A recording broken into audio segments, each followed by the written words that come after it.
नमस्कार दोस्तों, और स्वागत है आपका हमारे चैनल आर के वर्मा पर। मैं हूं आपका होस्ट और आज हम इतिहास के पन्नों से बीरबल की बुद्धिमत्ता का एक ऐसा किस्सा लेकर आए हैं जो दिखाता है कि किसी भी समस्या का हल सिर्फ बड़े उपकरणों से नहीं बल्कि तेज दिमाग से भी निकाला जा सकता है। ये वो समय था जब अकबर अक्सर बीरबल की परीक्षा लिया करते थे। दरबार में विद्वान तो बहुत थे, पर बीरबल जैसा क्विक थिंकर कोई नहीं था। एक दिन जब बीरबल की तारीफें चरम पर थीं, तो अकबर ने चुनौती दी, बीरबल, अगर तुम इतने बुद्धिमान हो तो बिना तराजू इस हाथी का वजन बता कर दिखाओ। अब ये कोई छोटी मोटी बात नहीं थी, हाथी का वजन टन में होता है। फेलियर का मतलब था दरबार में बेइज्जती। बीरबल ने क्या किया, आइए देखते हैं उस जीनियस प्लान का पहला कदम। अकबर का दरबार न केवल अपनी ताकत के लिए बल्कि अपने नवरत्नों के लिए भी पूरी दुनिया में मशहूर था। तानसेन के सुर, टोडरमल का हिसाब, मान सिंह की तलवार और अबुल फजल की कलम के बीच एक नाम ऐसा था जो अकबर के दिल के सबसे करीब था, और वो नाम था राजा बीरबल।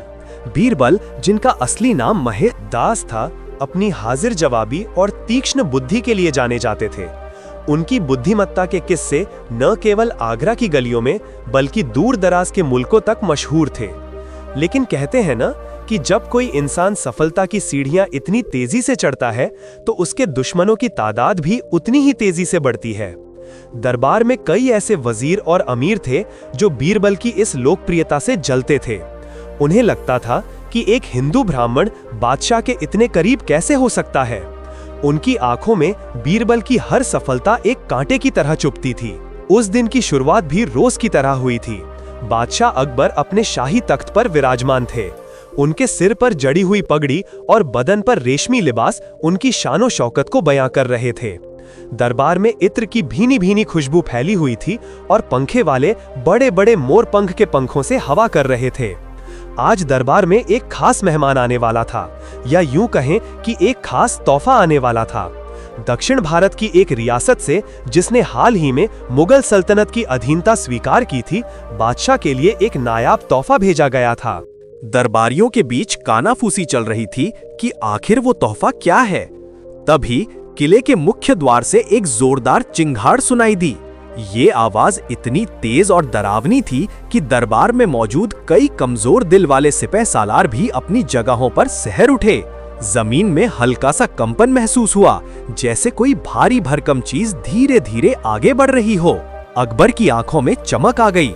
उन्हें ताकत और भव्यता पसंद थी, और ये आवाज बता रही थी कि जो कुछ भी आ रहा है वो साधारण नहीं है। कुछ ही पलों में दीवाने आम के विशाल प्रांगण में एक महाकाय हाथी ने प्रवेश किया। ये कोई साधारण हाथी नहीं था, ये अब तक का देखा गया सबसे विशाल, सबसे ताकतवर और सबसे रोबदार हाथी था। उसका रंग गहरा काला था, जैसे अमावस की रात, और उसके दांत दूध से भी ज्यादा सफेद और तलवार की तरह मुड़े हुए थे। उसके मस्तक पर सोने और जवाहरात से जड़ा हुआ एक विशाल झूल, सजावटी कपड़ा पड़ा था। उसकी हर चाल में एक ऐसा अहंकार था, मानो वो जानता हो कि वो जंगल का राजा है और अब इंसानों की दुनिया में भी अपनी धाक जमा चुका है। दरबारी विस्मय से उस जानवर को देख रहे थे। मुल्ला प्याजा, जो बीरबल के सबसे बड़े प्रतिद्वंद्वी माने जाते थे, अपनी दाढ़ी खुजाते हुए उस जानवर को घूर रहे थे। उनके दिमाग में हाथी की तारीफ नहीं बल्कि ये चल रहा था कि कैसे इस मौके का इस्तेमाल करके बीरबल को नीचा दिखाया जाए। हाथी के महावत ने उसे बादशाह के सामने झुकने का इशारा किया। उस विशाल जानवर ने अपनी फितरत के खिलाफ जाकर अपना भारी सिर झुकाया और अपनी सूंड उठाकर बादशाह को सलामी दी। अकबर बहुत खुश हुए। उन्होंने अपने तख्त से उठते हुए कहा, सुभान अल्लाह, क्या नायाब जानदार है। इसकी ताकत, इसकी कद काठी, वाकई ये सल्तनते मुगलिया की शान बढ़ाने के लायक है। हमने आज तक ऐसा हाथी नहीं देखा। तभी मुल्ला दो प्याजा ने मौका ताड़ते हुए अपनी जगह से उठकर कहा, जहां पनाह की जय हो, बेशक ये हाथी बेमिसाल है, लेकिन हुजूर, इस दुनिया में हर चीज की एक माप होती है। सोने को रत्ती में तौला जाता है, अनाज को मन में और जमीन को गज में। पर क्या हम जानते हैं कि आपकी सल्तनत की इस नई शान का असली वजन क्या है? इसकी ताकत का अंदाजा तो इसकी कद काठी से लगाया जा सकता है, लेकिन क्या कोई बता सकता है कि धरती पर इसका बोझ कितना है? अकबर ने मुल्ला की ओर देखा। बादशाह समझदार थे। वो जानते थे कि मुल्ला की बातों में हमेशा कोई ना कोई पहेली या चुनौती छिपी होती है। उन्होंने मुस्कुराते हुए पूछा, मुल्ला, तुम्हारा मतलब क्या है? क्या तुम चाहते हो कि हम इस हाथी को तौलें? मुल्ला ने झुककर सलाम किया और कहा, माफी गुस्ताखी जहांपनाह, लेकिन मेरी क्या मजाल। मैं तो बस ये सोच रहा था कि हमारे दरबार में दुनिया के सबसे बुद्धिमान लोग मौजूद हैं। क्या विज्ञान और गणित की इतनी तरक्की के बाद भी हमारे लिए इस जानवर का सटीक वजन बताना नामुमकिन है?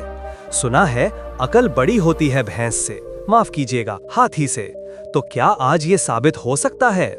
मुल्ला का तीर निशाने पर लगा था। उनकी नजरें सीधे बीरबल पर टिकी थीं, जो अपनी जगह पर शांत बैठे थे, चेहरे पर वही चिर परिचित सौम्य मुस्कान लिए। अकबर का स्वाभिमान जाग उठा। उन्हें चुनौतियां पसंद थीं, खासकर ऐसी चुनौतियां जो असंभव प्रतीत होती हों। उन्होंने दरबारियों की ओर देखा। मुल्ला सही कह रहे हैं, हमें पता होना चाहिए कि हमारे इस नए मेहमान का वजन क्या है। वजीर आजम, क्या हमारे पास कोई ऐसी तराजू है जिस पर इसे खड़ा किया जा सके? वजीर ने घबराते हुए जवाब दिया, जहां पनाह, हमारे पास अनाज तौलने के कांटे हैं, सोने चांदी के तराजू हैं, यहाँ तक कि तोपों को तौलने के लिए भी इंतजाम है। लेकिन इतना विशाल हाथी, माफ करें हुजूर, लेकिन सल्तनत में शायद पूरी दुनिया में ऐसी कोई तराजू नहीं बनी जो कई टन वजनी इस जिंदा पहाड़ को तौल सके। अगर हम कोई बड़ा ढांचा बनवा भी लें तो हाथी को उस पर चढ़ाना और उसे स्थिर रखना नामुमकिन होगा। और अगर तराजू टूट गया तो हाथी के बिदकने का डर है, जिससे जान माल का नुकसान हो सकता है। दरबार में सन्नाटा छा गया। बात तो सही थी, उस जमाने में क्रेन या हाइड्रोलिक मशीनें नहीं होती थीं। हाथी को उठाना असंभव था और उसे किसी पलड़े पर खड़ा करना मौत को दावत देने जैसा था। मुल्ला दो प्याजा के चेहरे पर एक कुटिल मुस्कान तैर गई। उन्होंने सोचा, फंस गया शिकार। उन्होंने अकबर से कहा, जहां पनाह, अगर सामान्य तरीकों से ये संभव नहीं है तो शायद हमें असाधारण बुद्धि की जरूरत है। मैंने सुना है कि राजा बीरबल के पास हर समस्या का समाधान होता है। वो तो हवा का वजन भी बता सकते हैं, तो ये हाथी क्या चीज है? अब सभी की निगाहें बीरबल पर थीं। अकबर ने भी बीरबल की ओर देखा। बादशाह की आंखों में एक चमक थी, आधा विश्वास और आधी शरारत। वो अक्सर बीरबल को मुश्किल में डालकर मजे लेते थे, क्योंकि उन्हें यकीन होता था कि बीरबल कोई ना कोई रास्ता निकाल ही लेंगे। लेकिन आज की चुनौती वैज्ञानिक रूप से असंभव लग रही थी। अकबर ने अपनी गंभीर आवाज में कहा, बीरबल, तुमने मुल्ला की बात सुनी और तुमने हमारे वजीर की लाचारी भी देखी। विज्ञान कहता है कि बिना तराजू के वजन नहीं किया जा सकता, लेकिन हमारा दिल कहता है कि बीरबल के लिए नामुमकिन कुछ भी नहीं। क्या तुम इस हाथी का सटीक वजन बता सकते हो? बीरबल अपनी जगह से उठे। उन्होंने पहले बादशाह को सलाम किया, फिर हाथी को गौर से देखा। हाथी अपनी जगह पर खड़ा झूम रहा था। उसके पैरों के नीचे की धूल उड़ रही थी। बीरबल ने फिर मुल्ला दो प्याजा की ओर देखा और मुस्कुराए। बीरबल की ये मुस्कान मुल्ला को हमेशा बेचैन कर देती थी। बीरबल ने धीमे स्वर में कहा, जहां पनाह, ये चुनौती स्वीकार करना मेरे लिए सम्मान की बात है। मुल्ला साहब ने सही कहा, अक्ल बड़ी होती है, चाहे सामने हाथी ही क्यों ना हो। लेकिन हुजूर, हाथी कोई बेजान वस्तु नहीं है। इसे तौलने के लिए हमें लोहे की जंजीरों या लकड़ी के कांटों की नहीं, बल्कि कुदरत के नियमों की मदद लेनी होगी। अकबर ने उत्सुकता से पूछा, तो क्या तुम ये कर सकते हो? याद रहे बीरबल, हमें अंदाजा नहीं चाहिए, हमें सटीक वजन चाहिए। अगर तुम गलत साबित हुए तो न केवल तुम्हारी बल्कि हमारी बुद्धिमत्ता पर भी सवाल उठेंगे।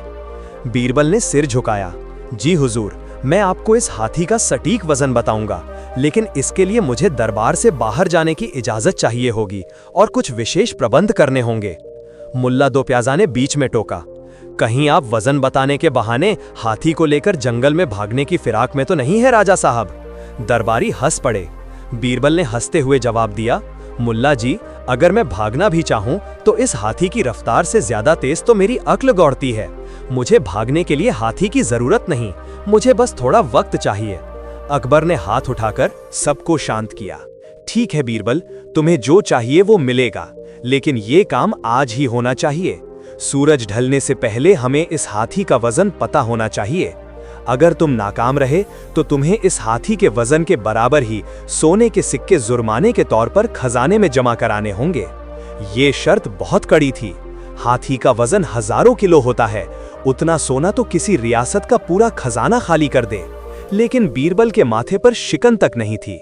बीरबल ने कहा, जहां पन्हा मुझे कोई तराजू नहीं चाहिए, मुझे बस दो चीजें चाहिए। पहली, एक बहुत बड़ी नाव जो इतनी बड़ी हो कि ये हाथी उस पर आसानी से खड़ा हो सके, और दूसरी, आज्ञा कि हम सब यमुना नदी के किनारे चलें। अकबर चौंक गए। नाव, नदी? बीरबल, हम हाथी का वजन जानना चाहते हैं, उसे सैर नहीं कराना चाहते।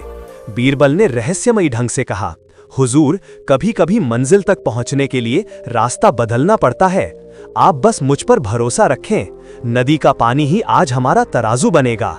दरबारियों के बीच फिर से कानाफूसी शुरू हो गई। लोग सोचने लगे कि बीरबल का दिमाग शायद चल गया है। नाव पर हाथी?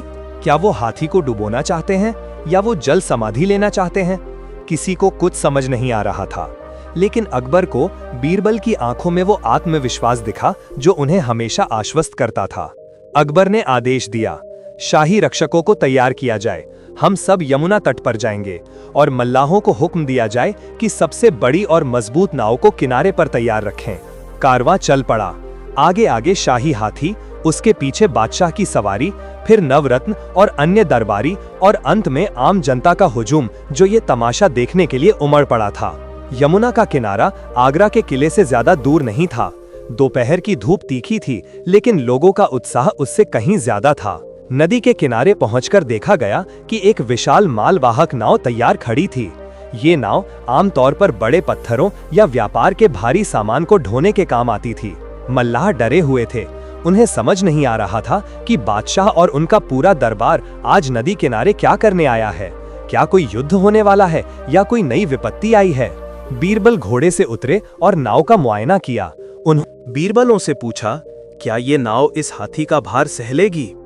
मल्लाहों के सरदार ने कांपते हुए कहा, जी जी हुजूर, ये नाव बहुत मजबूत है, इसमें हम कई मन अनाज एक साथ ले जाते हैं। अगर हाथी शांत रहे तो ये डूबेगी नहीं। बीरबल ने संतोष की सांस ली। अब वो घड़ी आ गई थी जब बीरबल को अपनी योजना को अंजाम देना था। मुल्ला दो प्याजा और अन्य विरोधी दरबारी किनारे पर तंज कस रहे थे। देखो, अब बीरबल नाव को तराजू बनाएगा। शायद वो मंत्र पढ़कर हाथी को हवा में उड़ाने वाला है। अकबर ने बीरबल की ओर देखा। बीरबल, सूरज ढलने में अब भी कुछ पहर बाकी हैं, लेकिन हमारा सब्र अब जवाब दे रहा है। बताओ, तुम्हारी योजना क्या है? बीरबल ने कहा, जहां पन्हा, योजना सरल है। विज्ञान हमें सिखाता है कि पानी कभी झूठ नहीं बोलता। जब हम किसी चीज को पानी में डालते हैं तो वो अपनी जगह बनाने के लिए पानी को हटाती है। आज यही पानी हमें बताएगा कि इस शेरे हिंद हाथी का वजन क्या है। बीरबल ने महावत को इशारा किया, हाथी को नाव पर चढ़ाओ। ये सबसे जोखिम भरा हिस्सा था। हाथी जमीन पर तो राजा था, लेकिन हिलते उबलते पानी और लकड़ी के तख्तों पर पैर रखना उसकी फितरत में नहीं था। महावत ने हाथी को कुछ आदेश दिए। उसके कान के पीछे अंकुश से हल्का इशारा किया। हाथी झिझका। उसने अपना एक विशाल पैर नाव के किनारे पर रखा। नाव एक तरफ झुकी। दरबारियों की सांसें अटक गईं। अगर नाव पलट गई तो हाथी पानी में गिर जाएगा और भगदड़ मच जाएगी। लेकिन महावत कुशल था और बीरबल का आत्मविश्वास अड़िग। धीरे धीरे हाथी ने अपना दूसरा पैर भी नाव पर रखा। नाव पानी में चरमराई, लेकिन स्थिर रही। अंततः पूरा हाथी नाव के बीचों बीच खड़ा हो गया। उसके भारी भरकम शरीर के बोझ से नाव पानी में काफी नीचे तक धंस गई। यही वो पल था जिसका बीरबल इंतजार कर रहे थे। नाव का एक बड़ा हिस्सा अब पानी के अंदर था। पानी की लहरें नाव की बाहरी दीवारों से टकरा रही थीं। बीरबल ने तुरंत एक मल्लाह को बुलाया। उसके हाथ में लाल रंग का एक गाढ़ा लेप पेंट था। बीरबल ने आदेश दिया, जहां तक पानी नाव की दीवार को छू रहा है वहां एक स्पष्ट लकीर मार्क बना दो। ध्यान रहे, लकीर बिल्कुल सटीक होनी चाहिए, न 1 इंच ऊपर न 1 इंच नीचे। मल्लाह ने वैसा ही किया। नाव के चारों तरफ जल स्तर के ठीक बराबर एक लाल लकीर खींच दी गई। दरबारियों को अब भी कुछ समझ नहीं आ रहा था। अकबर ने पूछा, बीरबल, लकीर तो खींच दी, लेकिन इससे वजन कैसे पता चला? क्या हम लकीर को तौलेंगे? बीरबल मुस्कुराए, नहीं हुजूर, ये लकीर तो बस एक गवाह है, असली काम तो अब शुरू होगा। महावत, हाथी को नीचे उतारो। हाथी को नाव से उतारना उसे चढ़ाने से भी ज्यादा मुश्किल था, लेकिन किसी तरह उसे सुरक्षित किनारे पर वापस लाया गया। जैसे ही हाथी नाव से उतरा, नाव का बोझ हल्का हो गया और वो पानी के ऊपर उठ गई। वो लाल लकीर जो अभी तक पानी को छू रही थी, अब पानी की सतह से काफी ऊपर दिखाई देने लगी थी। बीरबल ने अकबर की ओर देखा। जहां पन्हा, पहला पड़ाव पार हो गया, हमने हाथी के वजन को कैद कर लिया है। अकबर की भ्रिकुटी तन गई। पहेलियां मत बुझाओ बीरबल, साफ साफ बताओ, वजन कहाँ कैद है? बीरबल ने नदी की ओर इशारा किया। उस लकीर में हुजूर। जब हाथी नाव पर था तो उसने नाव को उस लकीर तक पानी में डुबोया था। इसका मतलब है कि हाथी का वजन उस बल के बराबर था जिसने नाव को उतना नीचे धकेला। अब हमें बस उस बल को दोबारा पैदा करना है। भीड़ में खामोशी थी, लेकिन ये खामोशी अब मजाक उड़ाने वाली नहीं, बल्कि जिज्ञासा वाली थी। हर कोई ये जानने को बेताब था कि आगे क्या होगा। बीरबल ने अपने सहायकों को आदेश दिया, जाओ और पास के निर्माण स्थल से बड़े बड़े पत्थर, ईंटें और लोहे के बाट ले आओ, और साथ में अनाज की बोरियां भी। कुछ ही देर में मजदूरों की टोली सिर पर पत्थर और बोरियां लादे वहां पहुंच गई। बीरबल ने कहा, अब इन पत्थरों को नाव में भरना शुरू करो। मजदूरों ने पत्थर नाव में डालने शुरू किए। 1 पत्थर, 2 पत्थर, 10 पत्थर। नाव धीरे धीरे फिर से पानी में बैठने लगी। बीरबल ने मल्लाहों को निर्देश दिया, पत्थर तब तक भरते रहो जब तक कि पानी की सतह ठीक उसी लाल लकीर तक ना पहुंच जाए जो हमने हाथी के चढ़ने पर लगाई थी। ये दृश्य अद्भुत था। एक तरफ विशाल हाथी खड़ा गन्ने चबा रहा था और दूसरी तरफ लोग नाव में पत्थर भर रहे थे। धीरे धीरे नाव भारी होती गई। पानी का स्तर ऊपर चढ़ने लगा। इंच दर इंच पानी उस लाल लकीर के करीब पहुंच रहा था। मुल्ला दो प्याजा के पसीने छूटने लगे थे। उन्हें अब समझ आ गया था कि बीरबल क्या कर रहे हैं। ये आर्किमिडीज का सिद्धांत था, जिसे भले ही उस समय इस नाम से न जाना जाता हो, लेकिन उसका व्यावहारिक ज्ञान बीरबल को बखूबी था। जब नाव में भरे गए पत्थरों का वजन हाथी के वजन के बराबर हो जाएगा, तो नाव पानी में ठीक उतनी ही डूबेगी जितनी हाथी के चढ़ने पर डूबी थी। आखिरकार वो पल आ गया। एक मल्लाह चिल्लाया, बस रुक जाओ, पानी लकीर को छू गया है। बीरबल ने हाथ उठाकर मजदूरों को रोका। उन्होंने सावधानी से जांच की। पानी की सतह बिल्कुल उस लाल लकीर पर थी, न एक बूंद ऊपर न नीचे। बीरबल ने अकबर की ओर मुड़कर कहा, जहां पन्हा, अब इस नाव में जो पत्थर और सामान लदा है उसका कुल वजन उस हाथी के वजन के बिल्कुल बराबर है। अकबर की आंखों में प्रशंसा के भाव थे, लेकिन उन्होंने पूछा, ये तो समझ आ गया बीरबल, लेकिन इन पत्थरों का वजन कैसे पता चलेगा? क्या हमें अब इन पत्थरों के लिए भी कोई बड़ी तराजू चाहिए होगी? बीरबल ने हंसते हुए कहा, नहीं जहां पन्हा, हाथी को तौलना मुश्किल था क्योंकि वो एक विशाल और अखंड जीव है। हम उसे काट कर नहीं तौल सकते, लेकिन इन पत्थरों को, इन्हें हम एक एक करके बाहर निकाल सकते हैं और हमारी साधारण छोटी तराजू में तौल सकते हैं। गणित का नियम है, हिस्सों का जोड़ कुल के बराबर होता है। बीरबल का ये तर्क सुनकर पूरा दरबार वाह वाह कर उठा। यहाँ तक कि मुल्ला दो प्याजा को भी दबी जुबान में मानना पड़ा कि बीरबल का कोई सानी नहीं है। अब काम बस गिनती का रह गया था। तराजू मंगवाए गए। मुनीम अपनी बहियां लेकर बैठ गए। मजदूरों ने नाव से पत्थर निकालने शुरू किए। एक एक पत्थर तौला जाता और उसका वजन बही में लिखा जाता। ये प्रक्रिया लंबी थी। सूरज ढलने को था। आसमान में नारंगी और बैंगनी रंग बिखर रहे थे।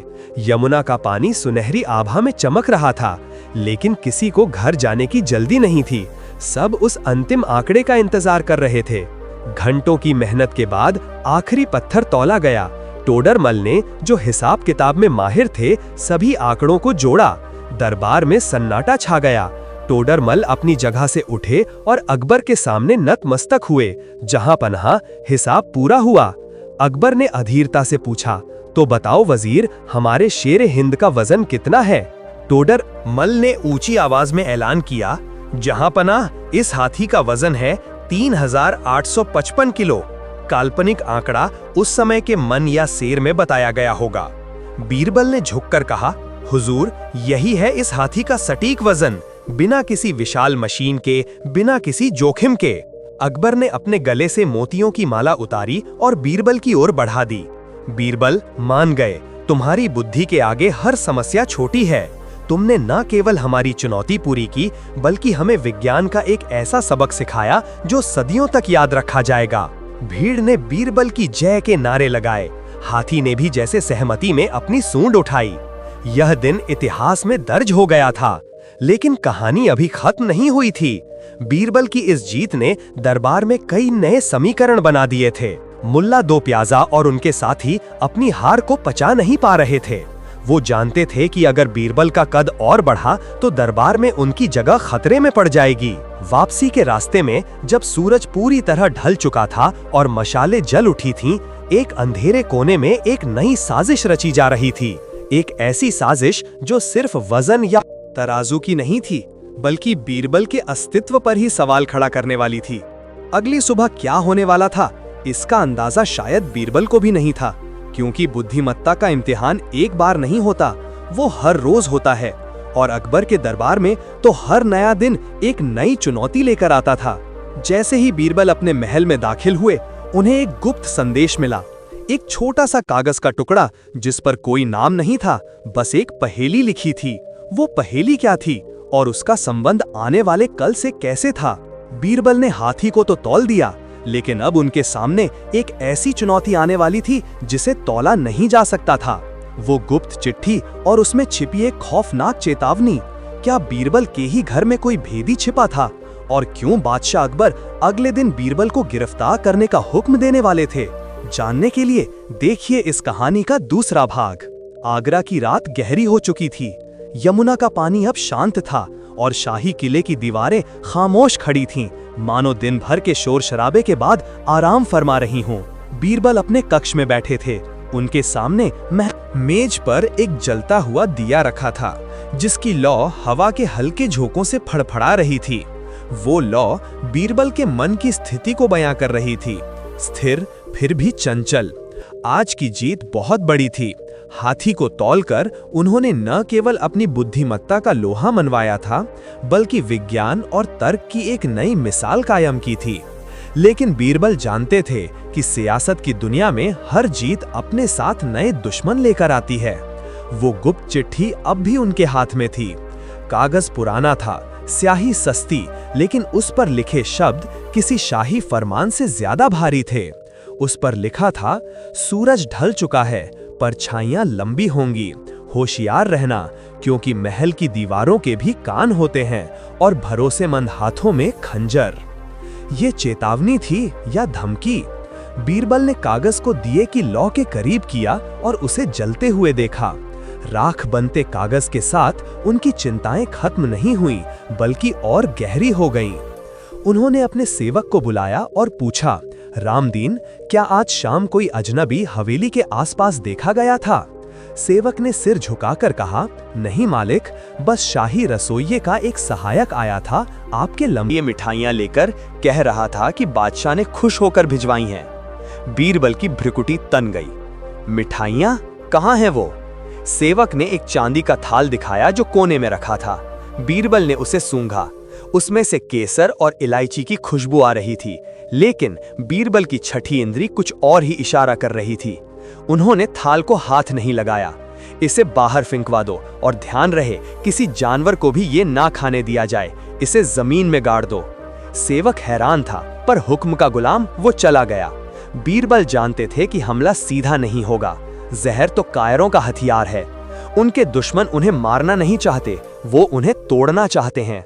उनका सम्मान, उनका रुतबा और बादशाह का उन पर अटूट विश्वास, यही वो खजाना था जिसे लूटना उनके दुश्मनों का असली मकसद था। उसी वक्त किले के दूसरे छोर पर, जहां छायाएं सबसे गहरी थीं, एक गुप्त बैठक चल रही थी। ये मुल्ला दो प्याजा का निजी कक्ष था। कमरे में रोशनी कम थी ताकि बाहर खड़े पहरेदारों को भी अंदर के चेहरों की पहचान ना हो सके। मुल्ला के सामने एक और शख्स बैठा था, मीर बख्शी, जो शाही खजाने और रॉ सुरक्षा का एक अहम अधिकारी था। मीर बख्शी का चेहरा तनाव से भरा था।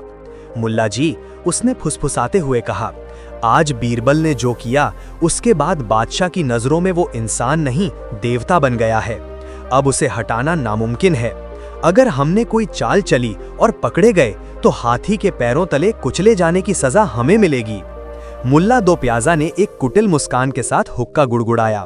धुएं के छल्ले हवा में बनाते हुए उन्होंने कहा, मीर साहब, आप ताकत की बात करते हैं, मैं अक्ल की बात करता हूँ।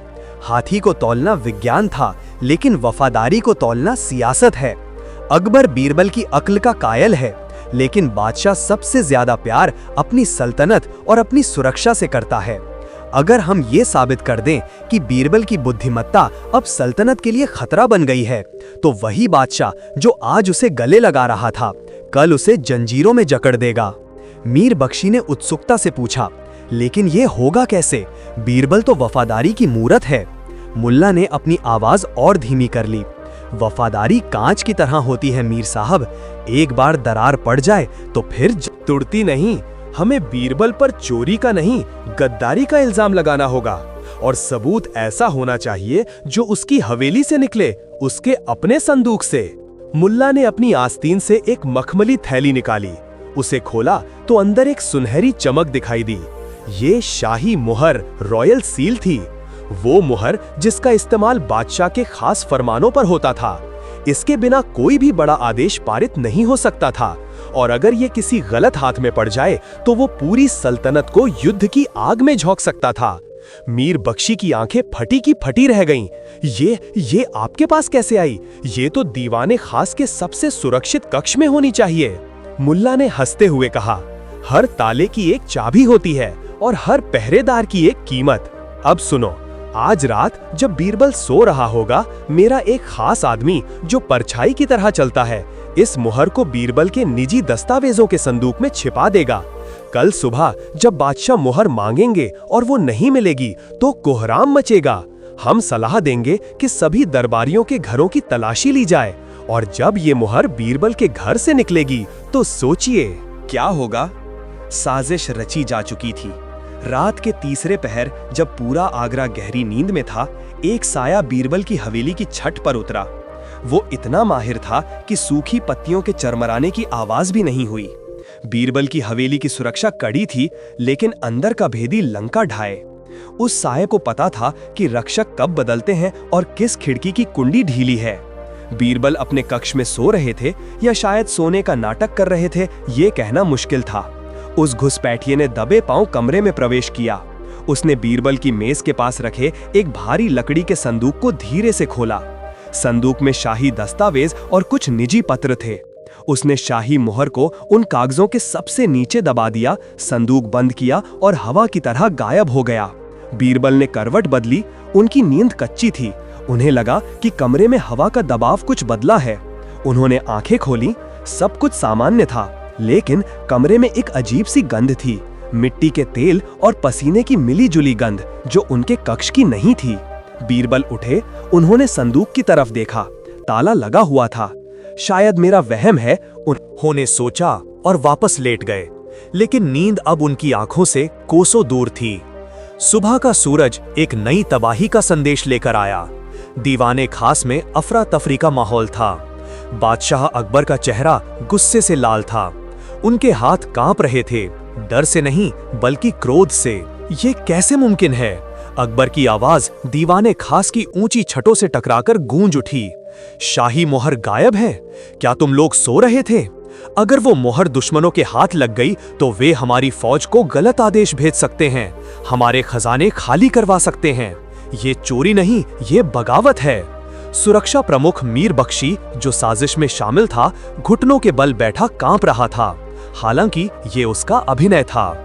जहां पनाह रहम, कल रात तक मोहर अपनी जगह पर थी। पहरे पर मेरे सबसे भरोसेमंद सिपाही थे। बाहर से कोई परिंदा भी पर नहीं मार सकता था। इसका मतलब? उसने बात अधूरी छोड़ दी। अकबर ने उसकी ओर घूरा। इसका मतलब क्या? साफ बोलो। मीर बख्शी ने डरते हुए कहा, इसका मतलब ये काम किसी बाहरी चोर का नहीं, बल्कि महल के ही किसी अंदरूनी व्यक्ति का है। कोई ऐसा जिसे रास्तों का पता हो और जिस पर पहरेदार शक ना करे। दरबार में सन्नाटा छा गया। हर दरबारी दूसरे को शक की निगाह से देख रहा था। मुल्ला दो प्याजा वे आगे बढ़कर कहा, जहां पन्हा, ये मसला बेहद संगीन है। मेरा सुझाव है कि बिना किसी भेदभाव के हम सभी की तलाशी ली जाए, चाहे वो वजीर हो, सेनापति हो या नवरत्न ही क्यों ना हो। अगर मोहर अभी महल से बाहर नहीं गई है तो वो यकीनन किसी की हवेली में छिपी होगी। अकबर को ये बात नागवार गुजरी। अपने ही वजीरों पर शक करना उन्हें पसंद नहीं था, लेकिन स्थिति की गंभीरता को देखते हुए उनके पास कोई चारा नहीं था।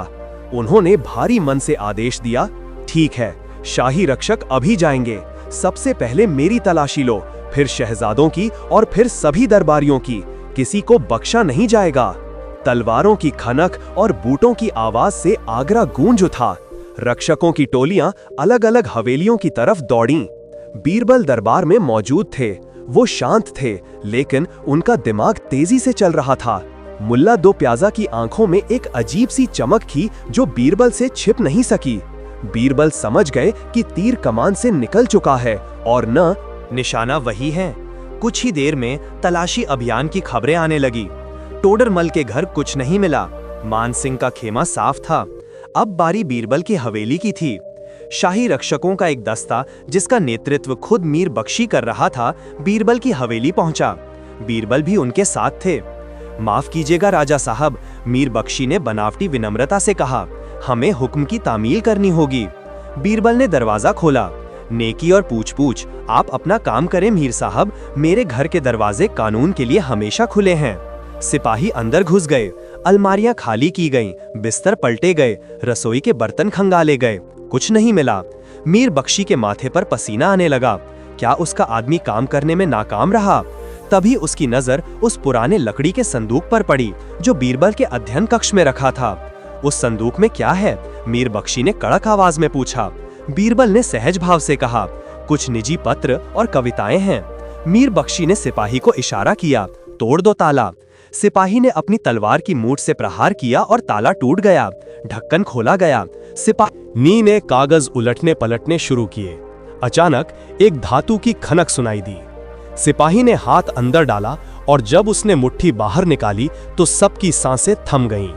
उसके हाथ में शाही मोहर थी, जिस पर मुगिया सल्तनत का निशान चमक रहा था। बीरबल स्तब्ध रह गए। उनके चेहरे से रंग उड़ गया। यह पहली बार था जब बीरबल को निरुत्तर देखा गया। वो जानते थे कि ये एक जाल है, लेकिन सबूत इतना ठोस था कि कोई भी दलील अब काम नहीं आने वाली थी।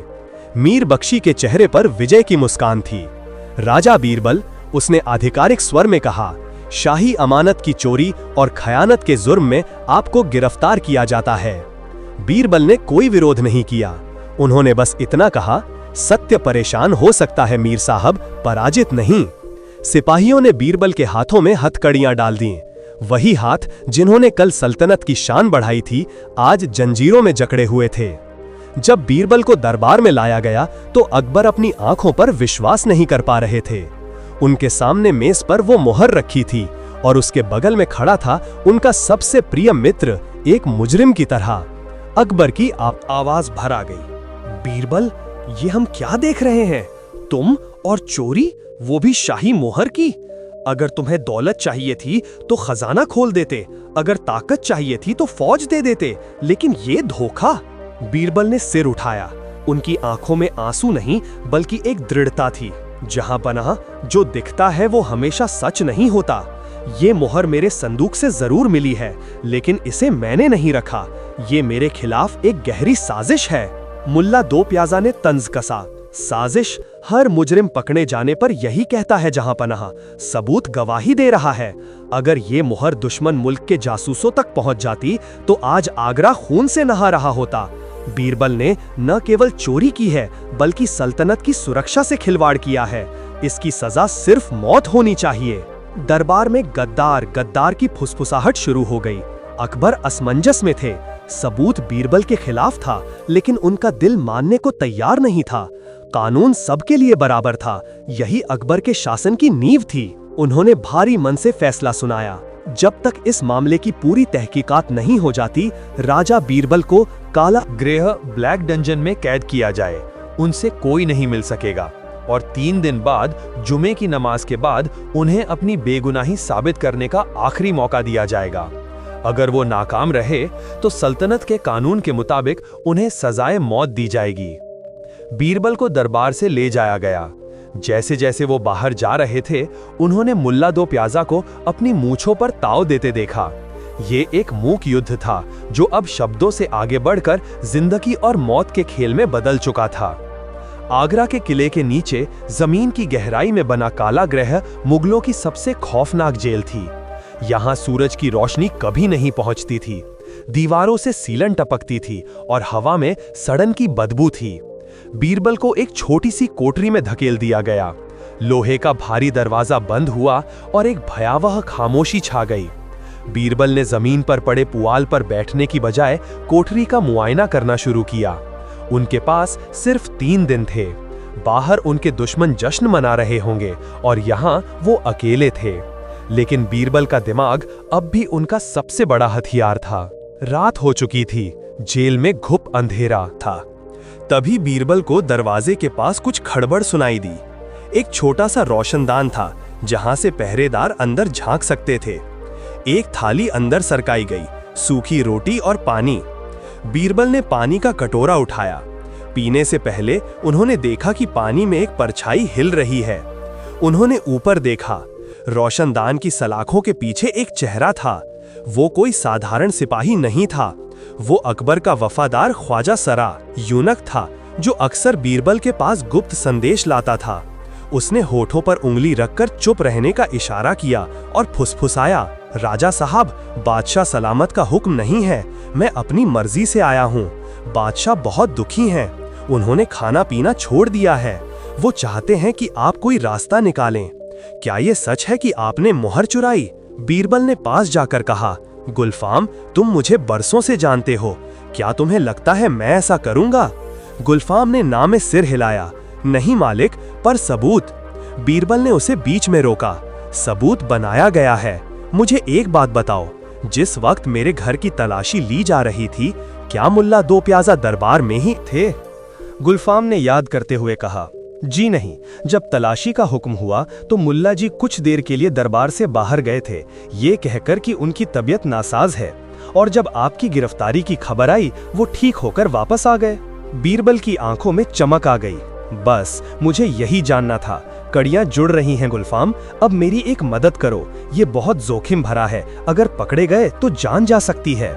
गुलफाम ने कहा, आप हुक्म करें, आपकी जान के लिए मैं अपनी जान दे सकता हूँ। बीरबल ने अपनी उंगली से जमीन की धूल में कुछ बनाया और कहा, तुम्हें शाही मोहरसाज सील मेकर के पास जाना होगा।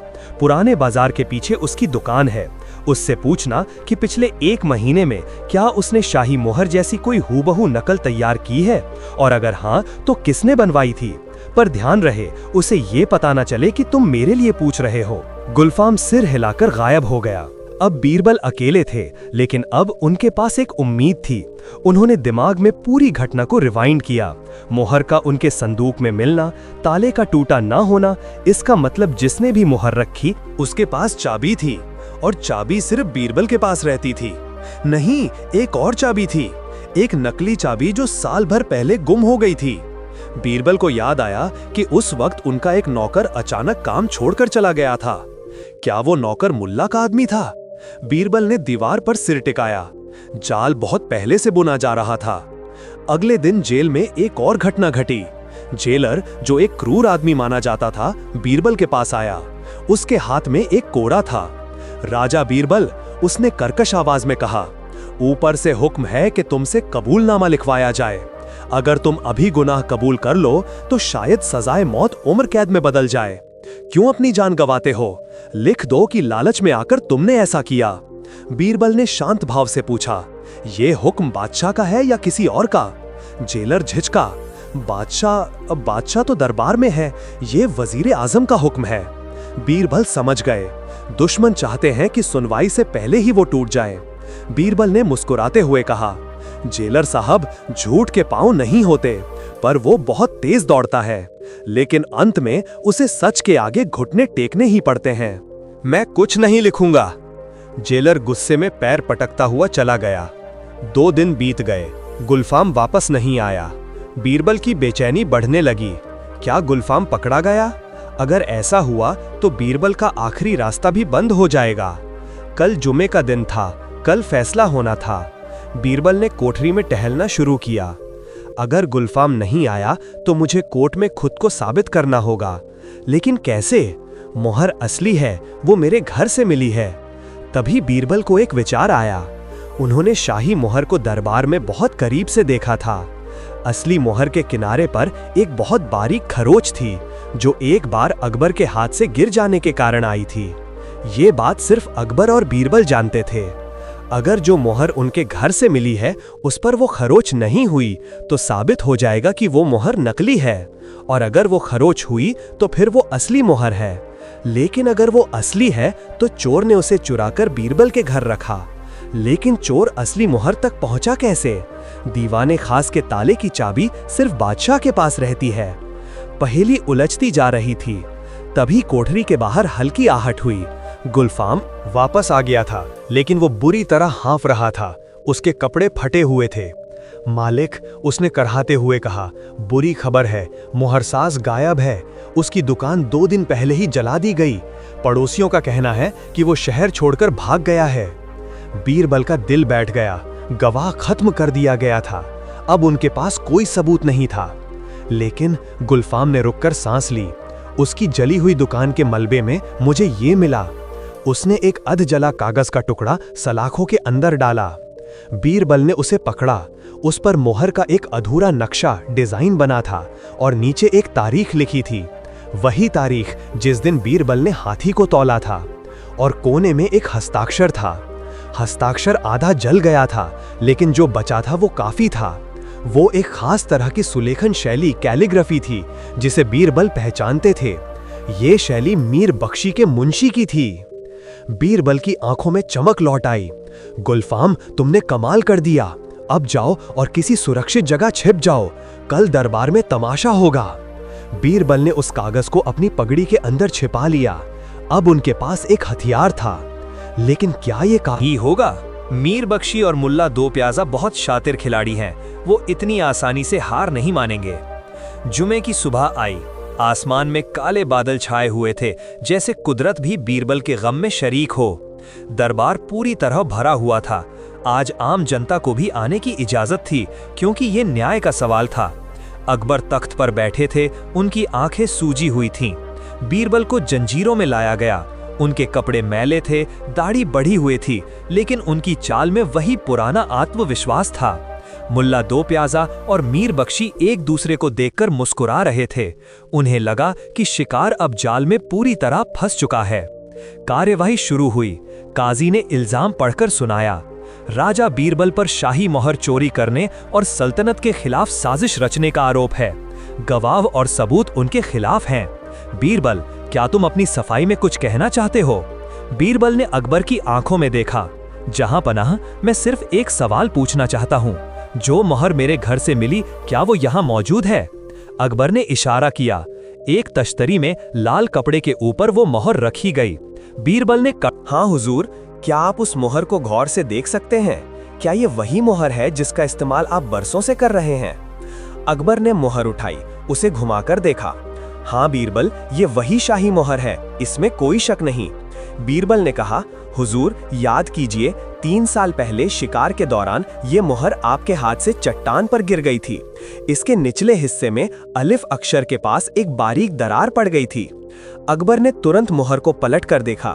उन्होंने अपनी आंखों को सिकोड़ा, फिर एक आतिशी कांच मैग्नीफाइंग ग्लास मंगवाया। दरबार में सन्नाटा था। अकबर ने कांच से मोहर को देखा। 1 पल, 2 पल, फिर अकबर ने चौंक कर सिर उठाया। नहीं, इस पर कोई दरार नहीं है। ये मोहर बिल्कुल बेदाग है। दरबार में शोर मच गया। मुल्ला दो प्याजा का चेहरा पीला पड़ गया।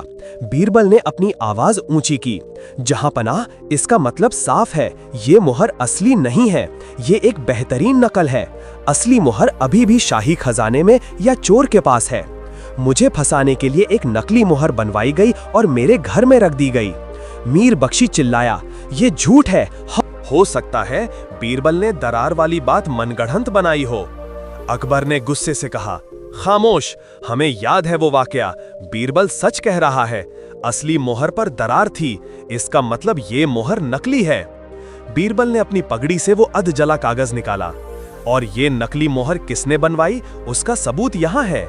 ये मोहरसाज की दुकान से मिला नक्शा है जिस पर मीर बख्शी के खास मुंशी के दस्तखत हैं।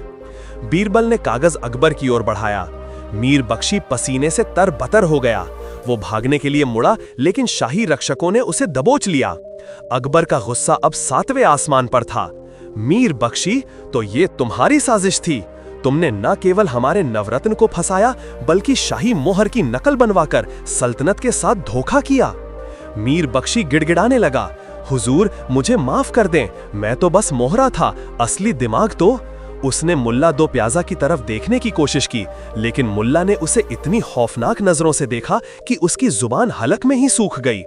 वो जानता था कि मुल्ला का नाम लेने का मतलब है उसके परिवार की मौत। उसने सिर झुका लिया, सारा गुनाह मेरा है। हुजूर, अकबर ने तुरंत आदेश दिया, बीरबल की जंजीरें अभी खोली जाएं, मीर बख्शी को काल कोठरी में डाल दिया जाए और इसकी पूरी जायदाद जब्त कर ली जाए। बीरबल आजाद हो गए। अकबर अपने तख्त से उतर कर आए और बीरबल को गले लगा लिया। हमें माफ कर दो बीरबल, आंखों पर जो पर्दा पड़ा था तुमने उसे हटा दिया। दरबार तालियों की गड़गड़ाहट से गूंज उठा, लेकिन बीरबल की नजरें मुल्ला दो प्याजा पर टिकी थीं। मुल्ला भी बीरबल को देख रहे थे। ये बाजी बीरबल जीत गए थे, लेकिन युद्ध अभी बाकी था। मुल्ला की आंखों में हार नहीं, एक नई और ज्यादा खतरनाक योजना का अक्स दिखाई दे रहा था। शाम को जब सब कुछ शांत हो गया, बीरबल अपने घर वापस लौटे। सेवक ने उनकी आरती उतारी, लेकिन बीरबल का मन अब भी अशांत था। मीर बख्शी ने मुल्ला का नाम नहीं लिया, इसका मतलब मुल्ला अब भी आजाद है और अगली बार वार और भी घातक होगा। बीरबल अपने कक्ष में गए। संदूक का टूटा हुआ ताला अभी भी जमीन पर पड़ा था। उन्होंने उसे उठाया, तभी उन्हें संदूक के अंदर लकड़ी की दरारों के बीच फंसा हुआ एक अजीब सा कपड़ा दिखाई दिया। ये रेशमी कपड़े का एक छोटा टुकड़ा था जो शायद मुहर रखते वक्त चोर की आस्तीन से फट गया था। बीरबल ने उसे रोशनी में देखा। वो कपड़ा साधारण नहीं था, वो एक बहुत ही दुर्लभ बगदादी रेशम था जो हिंदुस्तान में नहीं बनता था। और बीरबल को याद आया कि पिछले हफ्ते ही फारस पर्शिया से आए एक राजदूत ने दरबार में किसी को इस कपड़े का थान तोहफे में दिया था। वो तोहफा किसे मिला था? बीरबल की याददाश्त ने पन्ने पलटे और जो चेहरा सामने आया उसे सोचकर बीरबल के पैरों तले जमीन खिसक गई। ये साजिश सिर्फ दरबार तक सीमित नहीं थी, इसके तार सरहद पार तक जुड़े थे और इसमें मुल्ला दो प्याजा के अलावा एक और बड़ी शक्ति शामिल थी। वो रेशम का टुकड़ा शहजादा सलीम के वफादार अंगरक्षक की वर्दी का था। क्या अकबर का अपना बेटा भविष्य का बादशाह बीरबल के खिलाफ था, या सलीम को भी किसी ने मोहरा बनाया था? बीरबल ने महसूस किया कि वो एक ऐसे भंवर में फंस गए हैं जहां उनका हर कदम उन्हें और गहराई में खींच रहा है। तभी खिड़की से एक तीर सनसनाता हुआ अंदर आया और बीरबल के ठीक बगल में लकड़ी के खंबे में धंस गया। उस तीर पर कोई संदेश नहीं था, बस एक काला निशान बना था, मौत का पैगाम। साजिश की जड़ें इतनी गहरी होंगी ये बीरबल ने भी नहीं सोचा था। एक तरफ बादशाह का विश्वास, दूसरी तरफ शहजादे सलीम की संदिग्ध भूमिका। और वो तीर चलाने वाला कौन था जो बीरबल के शयन कक्ष तक पहुंच गया? अब लड़ाई बुद्धि की नहीं, अस्तित्व की है। क्या बीरबल इस जानलेवा हमले से बच पाएंगे? और क्या है उस काले निशान का खौफनाक राज? जानने के लिए देखिए भाग 3। यहाँ कहानी का तीसरा भाग प्रस्तुत है। नोट, जैसा कि पहले बताया गया है, एक ही बार में 25,000 शब्द लिखना तकनीकी रूप से संभव नहीं है, लेकिन मैंने कहानी को अत्यंत विस्तृत उपन्यास शैली में और गहराई के साथ लिखा है ताकि यह आपकी अपेक्षाओं के अनुरूप हो। नमस्कार दोस्तों, और स्वागत है आपका हमारे चैनल आर.के. वर्मा पर। कहानी अब एक बेहद खतरनाक मोड़ ले चुकी है। बीरबल ने हाथी को तौला, शाही मोहर की चोरी के इल्जाम से खुद को बचाया, लेकिन अब दुश्मन छिपकर वार कर रहा है। बीरबल के शयन कक्ष में आया वो तीर और उस पर लगा मौत का पैगाम, साथ ही वो रेशमी कपड़ा जो सीधे शहजादे सलीम की ओर इशारा कर रहा था। क्या मुगलिया सल्तनत के वारिस ही बीरबल के खून के प्यासे हो गए हैं, या ये साजिश उससे भी गहरी है जितनी दिख रही है? बीरबल अब दोराहे पर खड़े हैं, एक तरफ अपनी जान और दूसरी तरफ बादशाह और शहजादे के बीच का रिश्ता। अगर बीरबल सच बोलते हैं तो पिता पुत्र में युद्ध छिड़ सकता है, और अगर चुप रहते हैं तो अपनी जान गंवानी पड़ सकती है। आइए देखते हैं कि बीरबल इस चक्रव्यूह को कैसे तोड़ते हैं। आगरा की रात अब अपनी डरावनी खामोशी ओढ़ चुकी थी। बीरबल के कक्ष में उस वक्त समय जैसे थम सा गया था। खंभे में धंसा हुआ वो तीर अभी भी हल्का हल्का कांप रहा था, मानो अपनी घातक ऊर्जा को शांत करने की कोशिश कर रहा हो। बीरबल ने गहरी सांस ली। उनका दिल तेजी से धड़क रहा था, लेकिन चेहरा भाव शून्य था। उन्होंने तीर को हाथ नहीं लगाया। वो जानते थे कि ऐसे तीरों की नोक पर अक्सर जहर लगा होता है, कालकूट या सर्प विष, जो छूने मात्र से इंसान को मौत की नींद सुला सकता है। उन्होंने एक मोटा कपड़ा लिया और बड़ी सावधानी से तीर को खंभे से बाहर खींचा। तीर की बनावट को देखते ही बीरबल की आंखों में चिंता की लकीरें गहरी हो गईं। ये कोई साधारण सैनिक का तीर नहीं था। इसकी लकड़ी आबनूस की थी, जो घने जंगलों में पाई जाती है और जिसे केवल विशेष कारीगर ही तराशते हैं। और सबसे महत्वपूर्ण बात, उस तीर के पिछले हिस्से पर लगा पंख, वो किसी आम पक्षी का नहीं बल्कि एक पहाड़ी गिद्ध का था। ये निशानी थी काली घाटी के भाड़े के हत्यारों की, जिन्हें सिर्फ भारी रकम देकर खरीदा जा सकता था। लेकिन बीरबल का ध्यान उस तीर से ज्यादा उस रेशमी कपड़े के टुकड़े पर था, जो उन्हें संदूक में मिला था। बगदादी रेशम, वही रेशम जो शहजादे सलीम के अंगरक्षक पहनते थे। बीरबल के मन में तूफान चल रहा था। क्या शहजादा सलीम वाकई इसमें शामिल हैं?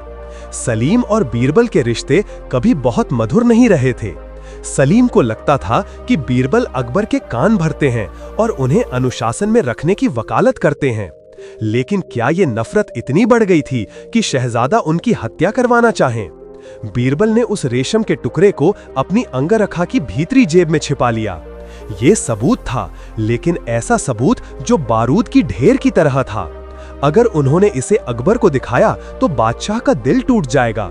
अकबर अपनी औलाद से बेइंतहा मोहब्बत करते थे और बीरबल नहीं चाहते थे कि उनकी वजह से पिता और पुत्र के बीच तलवारें खिंच जाएं। उन्हें सच्चाई की तह तक खुद जाना होगा, और वो भी बिना किसी शोर शराबे के। बीरबल ने अपने सेवक को बुलाया। सेवक, जो अभी भी घबराया हुआ था, दौड़ा चला आया। बीरबल ने उससे कहा, सुनो, इस तीर के बारे में किसी को कानो कान खबर नहीं होनी चाहिए। अगर किसी ने पूछा तो कहना कि मैं अभ्यास कर रहा था, और अभी जाकर मेरे अस्तबल से मेरा सबसे तेज घोड़ा तैयार करो, लेकिन शाही साजो सामान के साथ नहीं, एक साधारण काठी और लगाम होनी चाहिए। सेवक हैरान था, इतनी रात गए राजा साहब कहाँ जा रहे हैं, वो भी बिना सुरक्षा के। लेकिन बीरबल की आंखों में वो आदेश था जिसे टाला नहीं जा सकता था। कुछ ही देर बाद किले के पिछले गुप्त द्वार से, जिसे चोर दरवाजा कहा जाता था, एक घुड़सवार बाहर निकला। उसने एक साधारण कश्मीरी व्यापारी का भेष बना रखा था। लंबी दाढ़ी, सिर पर पगड़ी और बदन पर एक मोटा लबादा। ये बीरबल थे। वो जानते थे कि अगर वो अपने असली रूप में बाहर निकले तो दुश्मन उन्हें पहचान लेंगे। उनका गंतव्य था आगरा का मीना बाजार नहीं, बल्कि यमुना पार का वो बदनाम इलाका जिसे सायों की बस्ती कहा जाता था। ये वो जगह थी जहां जुआरी, तस्कर और जासूस अपना धंधा चलाते थे। बीरबल को पता करना था कि काली घाटी के हत्यारे आगरा में कहां छिपे हैं और उन्हें सुपारी किसने दी है। यमुना नदी पर बना लकड़ी का पुल सुनसान था। घोड़े की टापें खामोशी को चीर रही थीं। सायों की बस्ती में पहुंचकर बीरबल एक पुरानी सराय के सामने रुके। ये सराय बाहर से खंडहर लगती थी, लेकिन अंदर महफिलें सजती थीं। बीरबल ने घोड़े को एक पेड़ से बांधा और अंदर दाखिल हुए। हवा में सस्ती शराब और हुक्के के धुएं की गंध थी। हर कोने में संदिग्ध चेहरे बैठे थे। बीरबल एक कोने में जाकर बैठ गए और एक हुक्का मंगवाया। उन्होंने अपनी आवाज बदल ली थी। थोड़ी देर में सराय का मालिक, एक काना आदमी, उनके पास आया। क्या चाहिए मुसाफिर? उसने रूखेपन से पूछा। बीरबल ने अपनी जेब से सोने का एक सिक्का निकाला और मेज पर घुमाया। सिक्के की खनक ने मालिक का ध्यान खींचा। बीरबल ने फुसफुसाते हुए कहा, मुझे आबनूस की लकड़ी चाहिए और गिद्ध के पंख। सुना, यहाँ काली घाटी का माल अच्छा मिलता है। सराय के मालिक का चेहरा सख्त हो गया। उसने इधर उधर देखा और फिर बीरबल के करीब झुककर बोला, तुम गलत जगह आ गए हो मियाँ। वो लोग अब यहाँ नहीं आते। बड़ा काम मिला है उन्हें, शाही काम। बीरबल का शक यकीन में बदलने लगा। शाही काम मतलब किले के अंदर? मालिक ने लालच भरी नजरों से सिक्के को देखा। बीरबल ने एक और सिक्का रखा। मालिक ने धीमे स्वर में कहा, हाँ, सुना है किसी रुस्तम नाम के आदमी ने उन्हें बुलाया है। वो खुद को शहजादे का खास बताता है। वो लोग पुराने शिव मंदिर के खंडहरों में डेरा जमाए हुए हैं, जो शहर के उत्तरी छोर पर है। रुस्तम, ये नाम सुनते ही बीरबल के दिमाग में बिजली कौंध गई। रुस्तम खान, शहजादा सलीम का सबसे विश्वसनीय अंगरक्षक और उनका बचपन का साथी। वही रुस्तम जिसका मिजाज बेहद गर्म था और जो बीरबल को काफिर कहकर बुलाता था। तो क्या सलीम ने नहीं बल्कि रुस्तम ने अपनी मर्जी से ये कदम उठाया था, या सलीम ने उसे इशारा किया था? बीरबल ने सिक्के मालिक की ओर सरकाए और वहां से निकल गए। अब उनकी मंजिल थी उत्तरी छोर के खंडहर। रात का तीसरा पहर शुरू हो चुका था। बीरबल का घोड़ा हवा से बातें कर रहा था। पुराने शिव मंदिर के खंडहर शहर से दूर एक वीरान जंगल के किनारे थे। वहां पहुंचकर बीरबल ने घोड़ा दूर ही छोड़ दिया और पैदल आगे बढ़े। झाड़ियों और टूटे हुए स्तंभों की आड़ लेते हुए वो आगे बढ़ रहे थे। मंदिर के मुख्य मंडप में आग जल रही थी। वहां 4-5 लोग बैठे थे। उनके चेहरे नकाब से ढके थे, लेकिन उनके हथियार और तीर कमान वही थे जो बीरबल ने अपने कमरे में देखे थे। और उनके बीच खड़ा था एक लंबा चौड़ा आदमी जिसकी पीठ बीरबल की तरफ थी। वो शाही लिबास पहने हुए था, शहजादे के अंगरक्षक की वर्दी। बीरबल एक टूटी हुई दीवार के पीछे छिपे उनकी बातें सुनने की कोशिश करने लगे। वो आदमी गुस्से में कह रहा था, तुम बेवकूफ हो, एक तीर से काम तमाम नहीं कर पाए। जानते हो वो कितना चालाक है, अगर वो बच गया तो हम सब मारे जाएंगे। हत्यारों का सरदार, जिसकी आवाज रेतीली थी, बोला, हमने अपना काम सही किया था खान साहब, तीर बिल्कुल निशाने पर था, लेकिन किस्मत ने उसे बचा लिया। अब अगर दोबारा कोशिश करनी है तो दाम दोगुना होगा। वो आदमी पलटा। आग की रोशनी उसके चेहरे पर पड़ी। वो रुस्तम खान ही था। उसके चेहरे पर क्रूरता और डर का मिश्रण था। दाम की चिंता मत करो, रुस्तम ने कहा, खजाना बहुत है, बस वो आदमी अगली सुबह नहीं देखना चाहिए। उसे खत्म करने के बाद इल्जाम मुल्ला दो प्याजा पर मर देना। मुल्ला वैसे भी बीरबल का दुश्मन है, दुनिया आसानी से यकीन कर लेगी। बीरबल चौंक गए। ये तो एक नया ही पेंच था।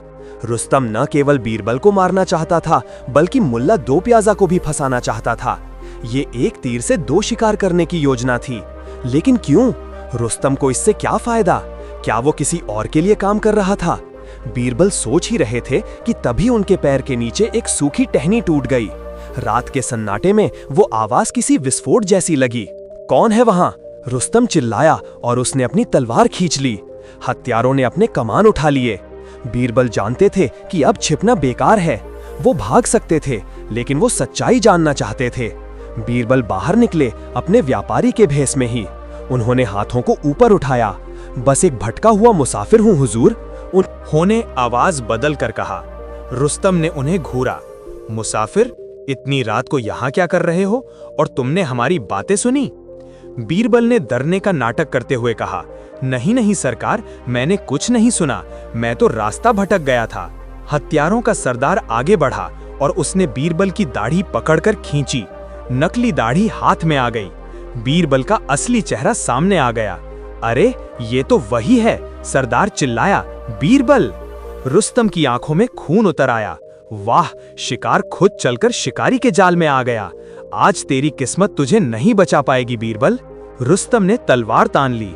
बीरबल निहत्थे थे, उनके पास सिर्फ उनकी अक्ल थी। रुस्तम, बीरबल ने शांत स्वर में कहा, तलवार चलाने से पहले सोच लो, क्या शहजादा सलीम जानते हैं कि तुम उनके नाम का इस्तेमाल करके अपनी निजी दुश्मनी निकाल रहे हो, या तुम शहजादे को भी धोखा दे रहे हो?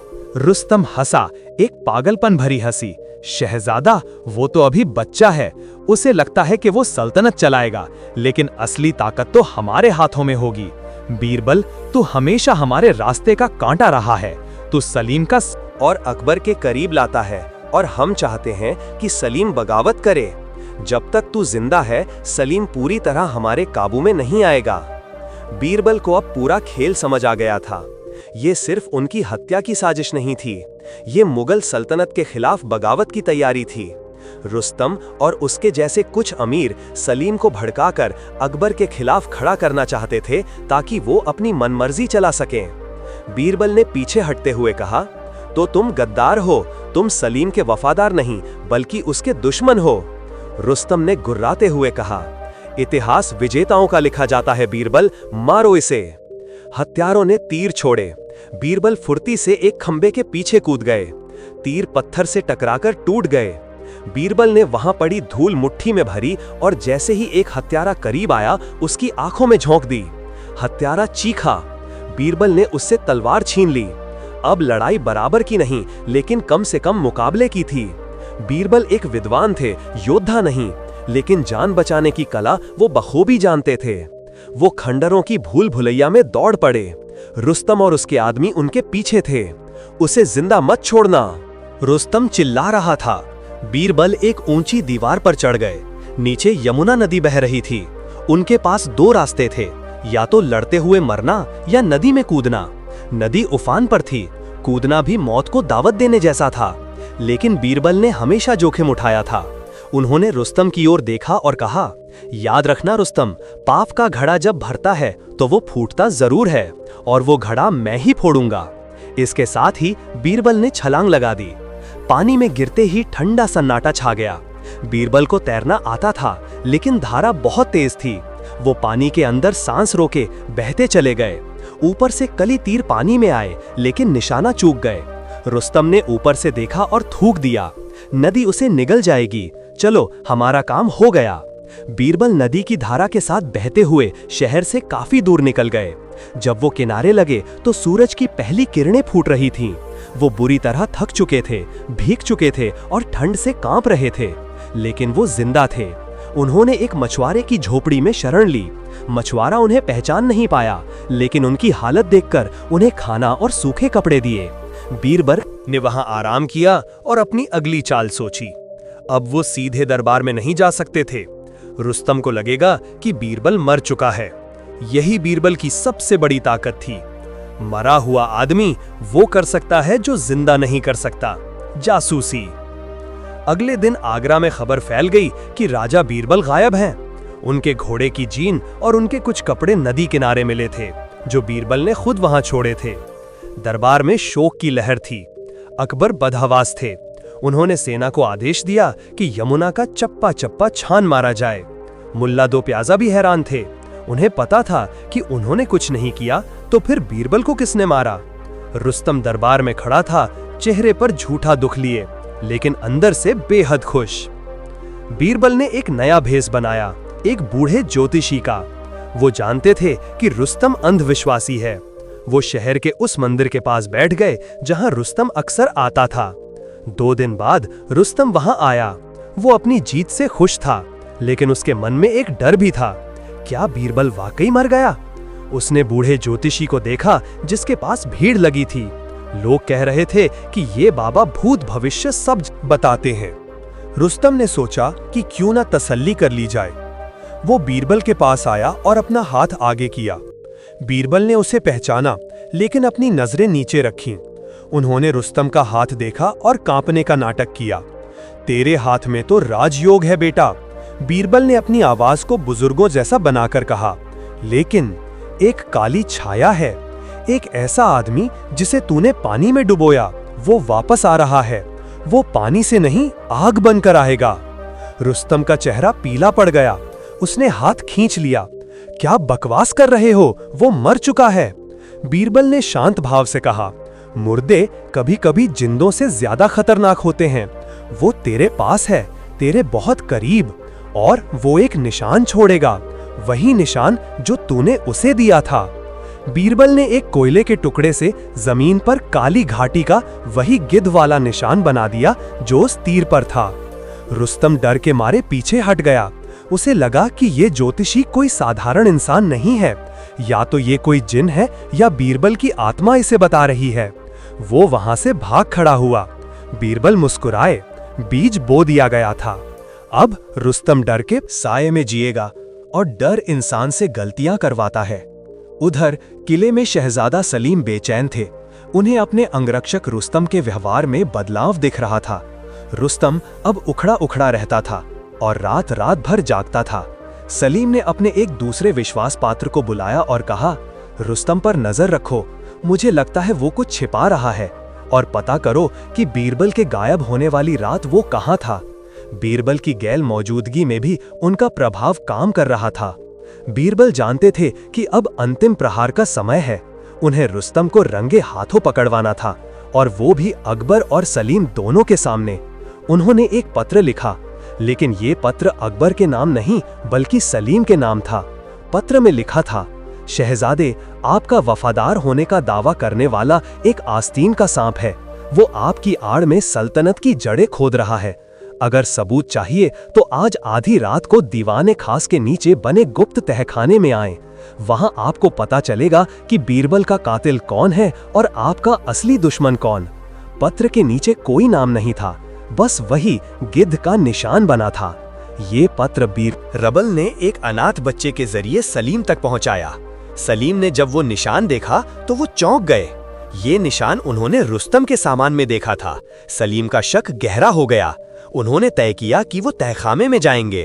उसी वक्त बीरबल ने ज्योतिषी के वेश में रुस्तम के पास एक चेला भेजा और कहलवाया, बादा ने कहा है कि आज रात तेरी मौत आने वाली है। अगर बचना है तो दीवाने खास के तहखाने में जाकर काली देवी की मूर्ति के नीचे छिपा खजाना निकाल ले और भाग जा, वही तुझे बचा सकता है। रुस्तम लालच और डर दोनों में अंधा हो चुका था। उसने सोचा कि खजाना लेकर भाग जाना ही बेहतर है। रात का सन्नाटा, दीवाने खास का तहखाना जो सदियों से बंद पड़ा था। बीरबल पहले से वहां छिपे हुए थे। उन्होंने वहां कई मशालें जला रखी थी जिससे परछाइयां नाच रही थी। रुस्तम दबे पांव वहां पहुंचा। उसने इधर उधर देखा, वहां कोई मूर्ति नहीं थी, बस पुराने संदूक थे। वो एक संदूक खोलने लगा, तभी पीछे से आवाज आई, क्या ढूंढ रहे हो रुस्तम, खजाना या अपनी मौत? रुस्तम पलटा। सामने शहजादा सलीम खड़े थे, हाथ में नंगी तलवार लिए। उनके पीछे अकबर भी थे। बीरबल ने अकबर को भी एक अलग संदेश भेजकर बुलाया था। रुस्तम के पैरों तले जमीन खिसक गई। उसे लगा कि ये जाल है। उसने अपनी तलवार निकाल ली शहजादे के खिलाफ। ये उसकी सबसे बड़ी गलती थी। गद्दार, सलीम चिल्लाए, तूने मुझ पर तलवार उठाई?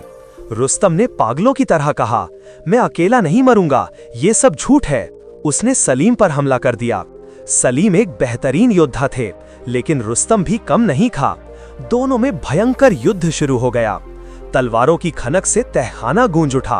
अकबर अपने बेटे की मदद के लिए आगे बढ़े, लेकिन तभी रुस्तम ने एक खंजर निकालकर अकबर की ओर फेंका। ठीक उसी पल अंधेरे से एक साया कूदा। उसने हवा में ही उस खंजर को अपनी ढाल से रोक लिया। वो बूढ़ा ज्योतिषी था। उसने अपना लबादा फेंक दिया। सामने बीरबल खड़े थे। बीरबल, अकबर के मुंह से निकला। रुस्तम का ध्यान भटक गया। सलीम ने मौका देखकर रुस्तम की कलाई पर वार किया और उसकी तलवार गिर गई। शाही रक्षकों ने उसे दबोच लिया। बीरबल ने झुककर अकबर को सलाम किया, जिंदा हूं जहां पन्हा और आपकी सेवा में हाजिर हूं।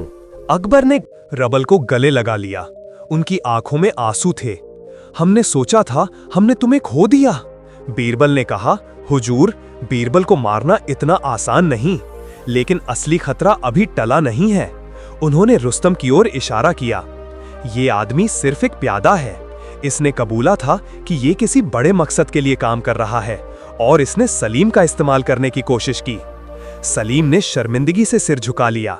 मुझे माफ कर दीजिए अब्बा जान, मैं अपनी आंखों के सामने मौजूद गद्दार को पहचान नहीं सका। और बीरबल, मैंने तुम पर शक किया। बीरबल ने मुस्कुराते हुए कहा, शहजादे, शक करना राजा का धर्म है, लेकिन उस शक को हकीकत मान लेना गलती है। आज आपने साबित कर दिया कि आप सच्चे वारिस हैं। रुस्तम को कैद कर लिया गया, लेकिन जब उसे ले जाया जा रहा था वो हंसने लगा। तुम मुझे कैद कर सकते हो, वो चिल्लाया, लेकिन उसे नहीं रोक सकते जो आ रहा है। लाल तूफान उठेगा और सब कुछ बर्बाद कर देगा। लाल तूफान? ये क्या नई मुसीबत थी? बीरबल के माथे पर चिंता की लकीरें फिर से उभर आईं। रुस्तम तो पकड़ा गया, लेकिन उसके आका कौन थे? और ये लाल तूफान किस ओर इशारा था? अगले दिन दरबार में बीरबल का भव्य स्वागत हुआ, लेकिन बीरबल का मन जश्न में नहीं था। उन्होंने रुस्तम के घर की तलाशी ली थी। वहां उन्हें एक अजीब सा नक्शा मिला था। उस नक्शे में आगरा नहीं बल्कि दक्कन, दक्षिण भारत के रास्तों को दिखाया गया था, और वहां एक नाम लिखा था, मल्लिकाए दक्कन। क्या दक्षिण से कोई हमला होने वाला था या ये महल के अंदर की ही कोई औरत थी? तभी एक दूत दौड़ता हुआ दरबार में आया। वो खून से लथपथ था। जहांपनाह गजब हो गया। वो हाफते हुए बोला, शाही हरम में महारानी जोधा की खास दासी जहर खाकर मर गई और उसके हाथ में एक चिट्ठी है जिस पर लिखा है बादशाह का आखिरी निवाला। अकबर अपने तख्त से खड़े हो गए। क्या मतलब? बीरबल समझ गए, खतरा अब दरबार से निकलकर सीधे बादशाह के परिवार और उनके भोजन तक पहुंच चुका था। रुस्तम का लाल तूफान शायद कोई बाहरी हमला नहीं बल्कि खून की वो नदी थी जो महल के अंदर बहने वाली थी। रुस्तम तो बस शुरुआत था, अब मौत बादशाह अकबर की थाली तक पहुंच चुकी है। शाही हरम में हुई उस रहस्यमयी मौत और बादशाह के आखिरी निवाले का क्या मतलब है? क्या महारानी जोधा की जान भी खतरे में है?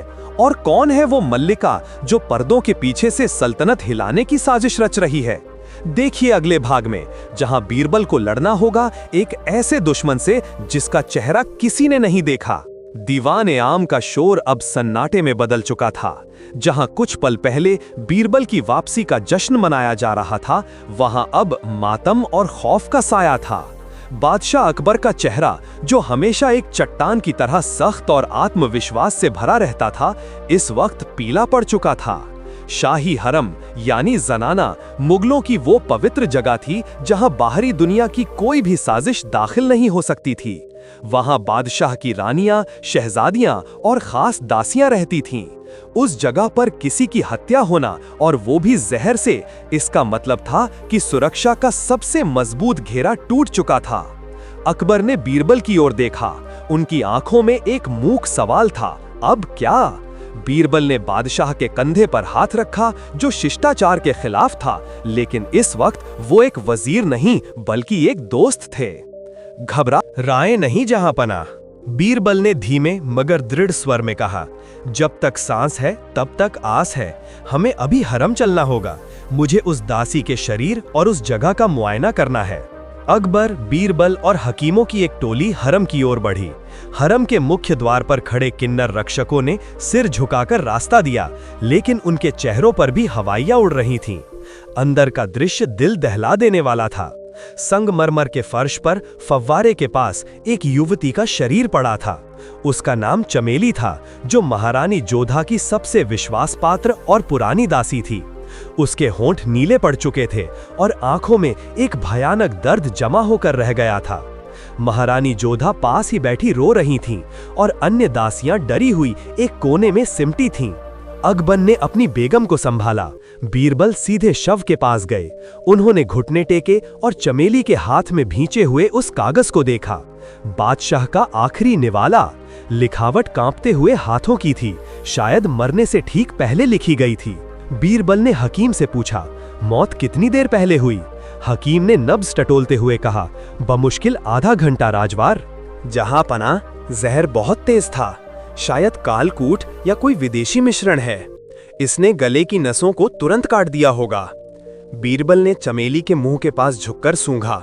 वहां से कड़वे बादाम और एक अजीब सी तीखी गंध आ रही थी, जैसे सूखी लाल मिर्च को आग में डाला गया हो। बीरबल की भ्रिकुटी तन गई। लाल मिर्च, लाल तूफान। उनके दिमाग में रुस्तम के शब्द गूंज उठे। उन्होंने पास ही पड़ी एक चांदी की तश्तरी देखी।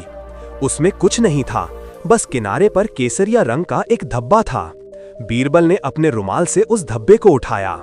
जहांपनाह, बीरबल ने खड़े होकर कहा, चमेली ने वो खाना चखा था जो आपके लिए आने वाला था। वो आपकी मीर बकावल शाही भोजन परीक्षक नहीं थी, लेकिन शायद उसे शक हो गया था। उसने अपनी जान देकर आपकी जान बचाई है। अकबर की आंखों में अंगारे दहक उठे। कौन कर सकता है ये? हमारा खाना तो सबसे कड़ी निगरानी में बनता है। रसोई से लेकर हमारी थाली तक आने में उसे 3 बार चखा जाता है। बीरबल ने गंभीरता से कहा, यही तो पेच है हुजूर। अगर जहर खाने में मिलाया गया होता तो रसोइया या चखने वाला सबसे पहले मरता। लेकिन ये तश्तरी यहाँ हरम में है। इसका मतलब जहर रसोई में नहीं बल्कि यहाँ परोसने के बाद मिलाया गया था, या फिर उस खास चीज में जिसे रसोई में नहीं पकाया जाता।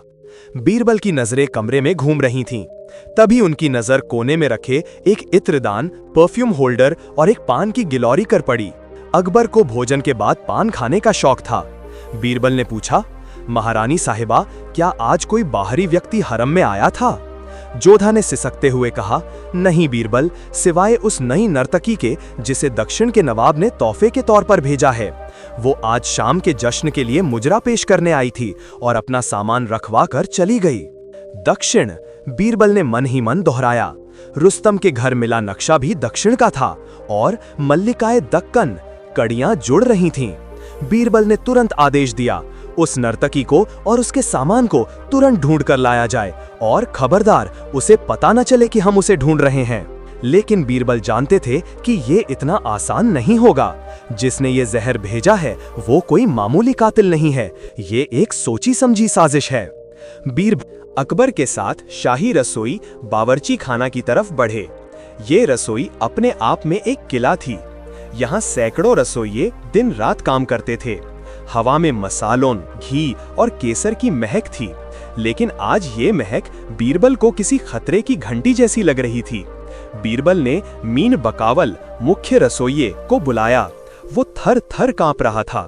हमें बताओ, बीरबल ने कड़क आवाज में पूछा, आज दक्षिण से कोई खास मसाला या सामग्री आई थी? मीर बकावल ने घबराते हुए जवाब दिया, जी सरकार, आज सुबह ही बीजापुर से लाल कश्मीरी मिर्च और रक्त चंदन का बुरादा आया है।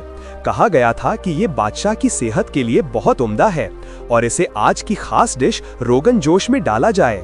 बीरबल ने तुरंत उस मसाले के बोरे को मंगवाया। बोरा खोला गया। अंदर गहरा लाल रंग का पाउडर था। देखने में ये बिल्कुल कश्मीरी मिर्च जैसा था, लेकिन बीरबल ने उसे हाथ नहीं लगाया। उन्होंने रसोई में मौजूद एक मुर्गे को मंगवाया और उस पाउडर की एक चुटकी दाने में मिलाकर मुर्गे को खिला दी। सब सांस रोक के देख रहे थे। 1 मिनट, 2 मिनट, मुर्गा सामान्य दाना चुगता रहा। मीर बकावन ने राहत की सांस ली।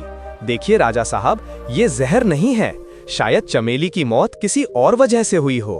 अकबर भी असमंजस में थे, लेकिन बीरबल संतुष्ट नहीं थे। नहीं, उन्होंने कहा, रुस्तम ने लाल तूफान कहा था और चमेली के होठों पर वो तीखी गंध, ये साधारण मिर्च नहीं हो सकती। बीरबल ने रसोई में जलते हुए चूल्हे की ओर देखा। उन्होंने उस पाउडर की एक मुट्ठी ली और उसे जलती हुई आग में फेंक दिया। जैसे ही पाउडर आग के संपर्क में आया, एक धमाका नहीं हुआ, बल्कि उसमें से गहरा लाल धुआं निकला और उस धुएं के संपर्क में आते ही पास खड़ा वो मुर्गा फड़फड़ाने लगा और कुछ ही पलों में ढेर हो गया। रसोई में भगदड़ मच गई। बीरबल ने अपनी नाक और मुंह कपड़े से ढक लिए और अकबर को पीछे खींचा। दूर हटिए जहां पन्हा, ये खाने का जहर नहीं है, ये सांस का जहर है। ये गुंज विष है जो दक्षिण के जंगलों में पाया जाता है। ये गर्मी पाकर सक्रिय होता है। अगर ये आपके खाने में डाल दिया जाता और वो खाना गरम गरम आपके सामने परोसा जाता, तो उसकी भाप ही आपकी जान लेने के लिए काफी होती। अकबर स्तब्ध रह गए।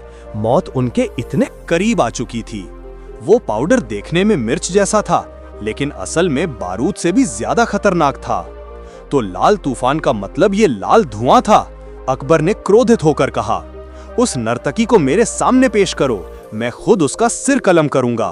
तभी शाही रक्षक दल का सेनापति दौड़ता हुआ आया। गजब हो गया जहांपना, वो नर्तकी वो अपने कमरे में नहीं है और किले के पश्चिमी द्वार के पहरेदारों को बेहोश पाया गया है। वो भाग गई है।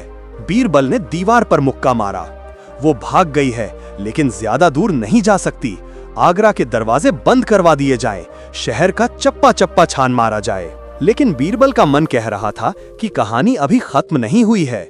नर्तकी तो बस एक मोहरा थी, असली खिलाड़ी तो कोई और है, मल्लिकाए दक्कन। आखिर ये औरत कौन है और उसकी अकबर से क्या दुश्मनी है? रात गहरी हो रही थी। किले में कर्फ्यू जैसा माहौल था।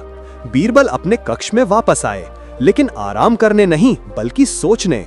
उन्होंने दक्षिण भारत के इतिहास के पन्ने अपने दिमाग में पलटने शुरू किए। बीजापुर, गोलकुंडा, अहमदनगर। अकबर ने कई रियासतों को मुगलों के अधीन किया था। कई राजा मारे गए थे, कई रानियां बेघर हुई थीं। क्या ये प्रतिशोध की आग थी? बीरबल ने उस नक्शे को दोबारा देखा जो रुस्तम के घर से मिला था। उसमें एक जगह पर लाल निशान लगा था, काली पहाड़ी। ये जगह आगरा के बाहरी इलाके में थी, जहां पुराने जमाने में बंजारों का डेरा हुआ करता था। अगर वो नर्तकी भागी है तो वो इसी जगह जाएगी, बीरबल ने सोचा, क्योंकि शहर के दरवाजे बंद हैं और यही एक जगह है जहां छिपना आसान है। बीरबल ने इस बार अकेले न जाने का फैसला किया। उन्होंने अकबर के खास अंगरक्षकों की एक टुकड़ी तैयार की। तैयार हो जाओ, बीरबल ने सिपाहियों से कहा। आज रात हम शिकार पर जा रहे हैं, लेकिन याद रहे शिकार खतरनाक है। काली पहाड़ी पर घना जंगल था। मशालों की रोशनी में बीरबल और उनके सिपाही आगे बढ़ रहे थे। झाड़ियों में सरसराहट हुई। सिपाहियों ने तलवारें खींच लीं। तभी सामने से तीरों की बौछार हुई। ये हमला था। बीरबल एक पेड़ की आड़ में हो गए। हमला करो, उन्होंने आदेश दिया। मुगल सैनिकों और विद्रोहियों के बीच भयंकर युद्ध शुरू हो गया। विद्रोही दक्षिण की ओर विशेष युद्ध कला का इस्तेमाल कर रहे थे। अंधेरे में तलवारें चमक रही थीं। बीरबल की नजर एक गुफा के मुहाने पर पड़ी जहां कुछ हलचल थी। उन्होंने 2 सिपाहियों को साथ लिया और उस ओर लपके। गुफा के अंदर मशालें जल रही थीं और वहां एक पत्थर के तख्त पर बैठी थी एक औरत। उसका चेहरा नकाब से ढका था, लेकिन उसकी आंखों में बेहिसाब नफरत थी। उसके आसपास लाल रंग के कई मटके रखे थे, वही लाल तूफान। उसके बगल में वो नर्तकी खड़ी थी जो महल से भागी थी। तो तुम हो बीरबल? उस नकाबपोश औरत ने भारी आवाज में कहा। सुना था मुगल दरबार का सबसे अक्लमंद आदमी, लेकिन तुम देर से आए। मेरा काम शुरू हो चुका है। बीरबल ने तलवार तानते हुए कहा, खेल खत्म हो चुका है मल्लिका। तुम्हारे साथी मारे जा रहे हैं। रुस्तम कैद में है और तुम्हारा जहर हमने पकड़ लिया है। अब अपनी पहचान बताओ और सरेंडर कर दो। वह हंसी।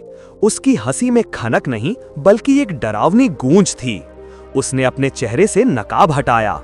उसका चेहरा देखते ही बीरबल चौंक गए।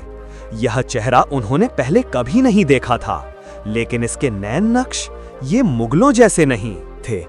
ये चेहरा दक्षिण के किसी शाही वंश का था। उसके माथे पर एक गहरा घाव का निशान था। मुझे चांद बीबी मत समझना बीरबल, उसने नफरत से कहा। मैं जरीना हूं, अहमदनगर के उस सेनापति की बेटी जिसे तुम्हारे बादशाह ने हाथी के पैरों तले कुचलवा दिया था। मैंने कसम खाई थी कि जिस तरह मेरे पिता को तड़पा कर मारा गया, वैसे ही मैं अकबर को तिल तिल कर मारूंगी। ये लाल तूफान सिर्फ एक शुरुआत थी। बीरबल समझ गए, ये लड़ाई सल्तनत की नहीं बदले की थी। जरीना, बीरबल ने शांत करने की कोशिश की। इंतकाम की आग सबसे पहले उसी को जलाती है जो उसे जलाता है। तुम्हारे पिता ने बगावत की थी, उन्हें सजा मिली। तुम क्यों अपनी जान गंवा रही हो? जान? जरीना चिल्लाई। मेरी जान तो उसी दिन खत्म हो गई थी। अब मकसद सिर्फ तबाही है। उसने पास रखी एक मशाल उठाई और उन लाल मटकों की तरफ फेंकने की कोशिश की। अगर वो मटके फटते तो गुफा में इतना जहरीला धुआं भर जाता कि बीरबल और उनके साथी पल भर में मर जाते। लेकिन बीरबल तो बीरबल थे। उनकी नजर पहले ही जरीना के हाथ की हरकत पर थी। जैसे ही उसने मशाल फेंकी, बीरबल ने अपनी कमर से एक छोटा चाकू निकाला और पूरी ताकत से फेंका। चाकू हवा को काटता हुआ गया और जरीना की कलाई पर लगा। मशाल उसके हाथ से छूट गई और मटकों से कुछ दूर जाकर गिरी। नर्तकी ने झपटकर मशाल उठाने की कोशिश की, लेकिन बीरबल के सिपाहियों ने उसे दबोच लिया। जरीना घायल शेरनी की तरह दहाड़ी और उसने अपनी तलवार उठा ली। वो बीरबल पर झपटी। बीरबल एक कदम पीछे हटे और अपनी तलवार से वार रोका। जरीना तलवारबाजी में माहिर थी। बीरबल को पसीना आने लगा। वो लगातार हमले कर रही थी। तुम अक्ल चला सकते हो बीरबल, तलवार नहीं, जरीना ने ताना मारा। बीरबल ने हाफते हुए कहा, युद्ध में अक्ल ही सबसे बड़ी तलवार होती है। बीरबल ने उसे गुफा के उस कोने की तरफ धकेला जहां जमीन गीली थी। जैसे ही जरीना ने अगला वार किया, उसका पैर फिसला। बीरबल ने मौका नहीं गंवाया। उन्होंने तलवार की मुठ से उसके हाथ पर प्रहार किया और उसकी तलवार गिर गई। सिपाहियों ने उसे चारों तरफ से घेर लिया। तुम्हारी हार हुई जरीना, बीरबल ने कहा। अब चलो, बादशाह तुम्हारा इंसाफ करेंगे। जरीना घुटनों के बल बैठी थी, लेकिन उसकी आंखों में हार नहीं थी। तुम्हें लगता है तुमने मुझे पकड़ लिया तो जीत गए? बीरबल, तुम बहुत भोले हो। लाल तूफान तो बस ध्यान भटकाने के लिए था। असली खेल तो आगरा के किले में शुरू हो चुका है। बीरबल का दिल धक से रह गया। क्या मतलब? जरीना ने खून से सने होठों से मुस्कुराते हुए कहा, तुम्हें क्या लगा मैं यहाँ जंगल में छिपकर वार कर रही थी? मेरा असली हथियार तो तुम्हारे दरबार के अंदर है, एक ऐसा इंसान जिस पर अकबर अपनी जान से ज्यादा भरोसा करता है। और आज रात जब जश्न फतेह शुरू होगा और जब शाही नौबत रॉयल ड्रम्स बजेंगी, तो वो आवाज अकबर की मौत का फरमान होगी। बीरबल ने उसका कॉलर पकड़ा। कौन है वो, नाम बताओ। जरीना जोर से हंसी। ढूंढ सको तो ढूंढ लो बीरबल, लेकिन अब बहुत देर हो चुकी है, जश्न शुरू होने वाला है। बीरबल ने उसे सिपाहियों के हवाले किया और घोड़े पर छलांग लगाई। उन्हें तुरंत किले वापस पहुंचना था। जश्न फतेह आज रात ही था, दक्षिण की विजय की खुशी में एक बड़ा समारोह, जिसमें शाही संगीत, नगाड़े और तोपों की सलामी होनी थी। शाही नौबत। जरीना ने नौबत का जिक्र क्यों किया? क्या गाड़ों में कुछ है या नगाड़ा बजाने वाले में? बीरबल का घोड़ा हवा की रफ्तार से दौड़ रहा था। आगरा का किला अब दिखाई देने लगा था। किले की दीवारों पर मशालें जगमगा रही थीं। जश्न की तैयारियां पूरी हो चुकी थीं। दीवाने आम को फूलों और रोशनी से सजाया गया था। अकबर तख्त पर बैठ चुके थे। उनके आसपास तमाम बड़े दरबारी, सेनापति और मित्र राजा बैठे थे। संगीत शुरू हो चुका था। बीरबल जैसे ही किले के द्वार पर पहुंचे, उन्होंने सुना कि नगाड़े बजने शुरू हो गए हैं। धुम धुम धुम। हर चोट के साथ बीरबल के दिल की धड़कन बढ़ रही थी। वो दौड़ते हुए दीवाने आम की तरफ भागे। पहरेदारों ने उन्हें रोकने की कोशिश की, लेकिन बीरबल ने उन्हें धक्का दे दिया। हटो, मुझे बादशाह के पास जाना है। दीवाने आम में तानसेन का गायन शुरू होने वाला था, लेकिन उससे पहले शाही नगाड़ा बजना था। नगाड़ा वादक एक बहुत ऊंचे चबूतरे पर बैठा था।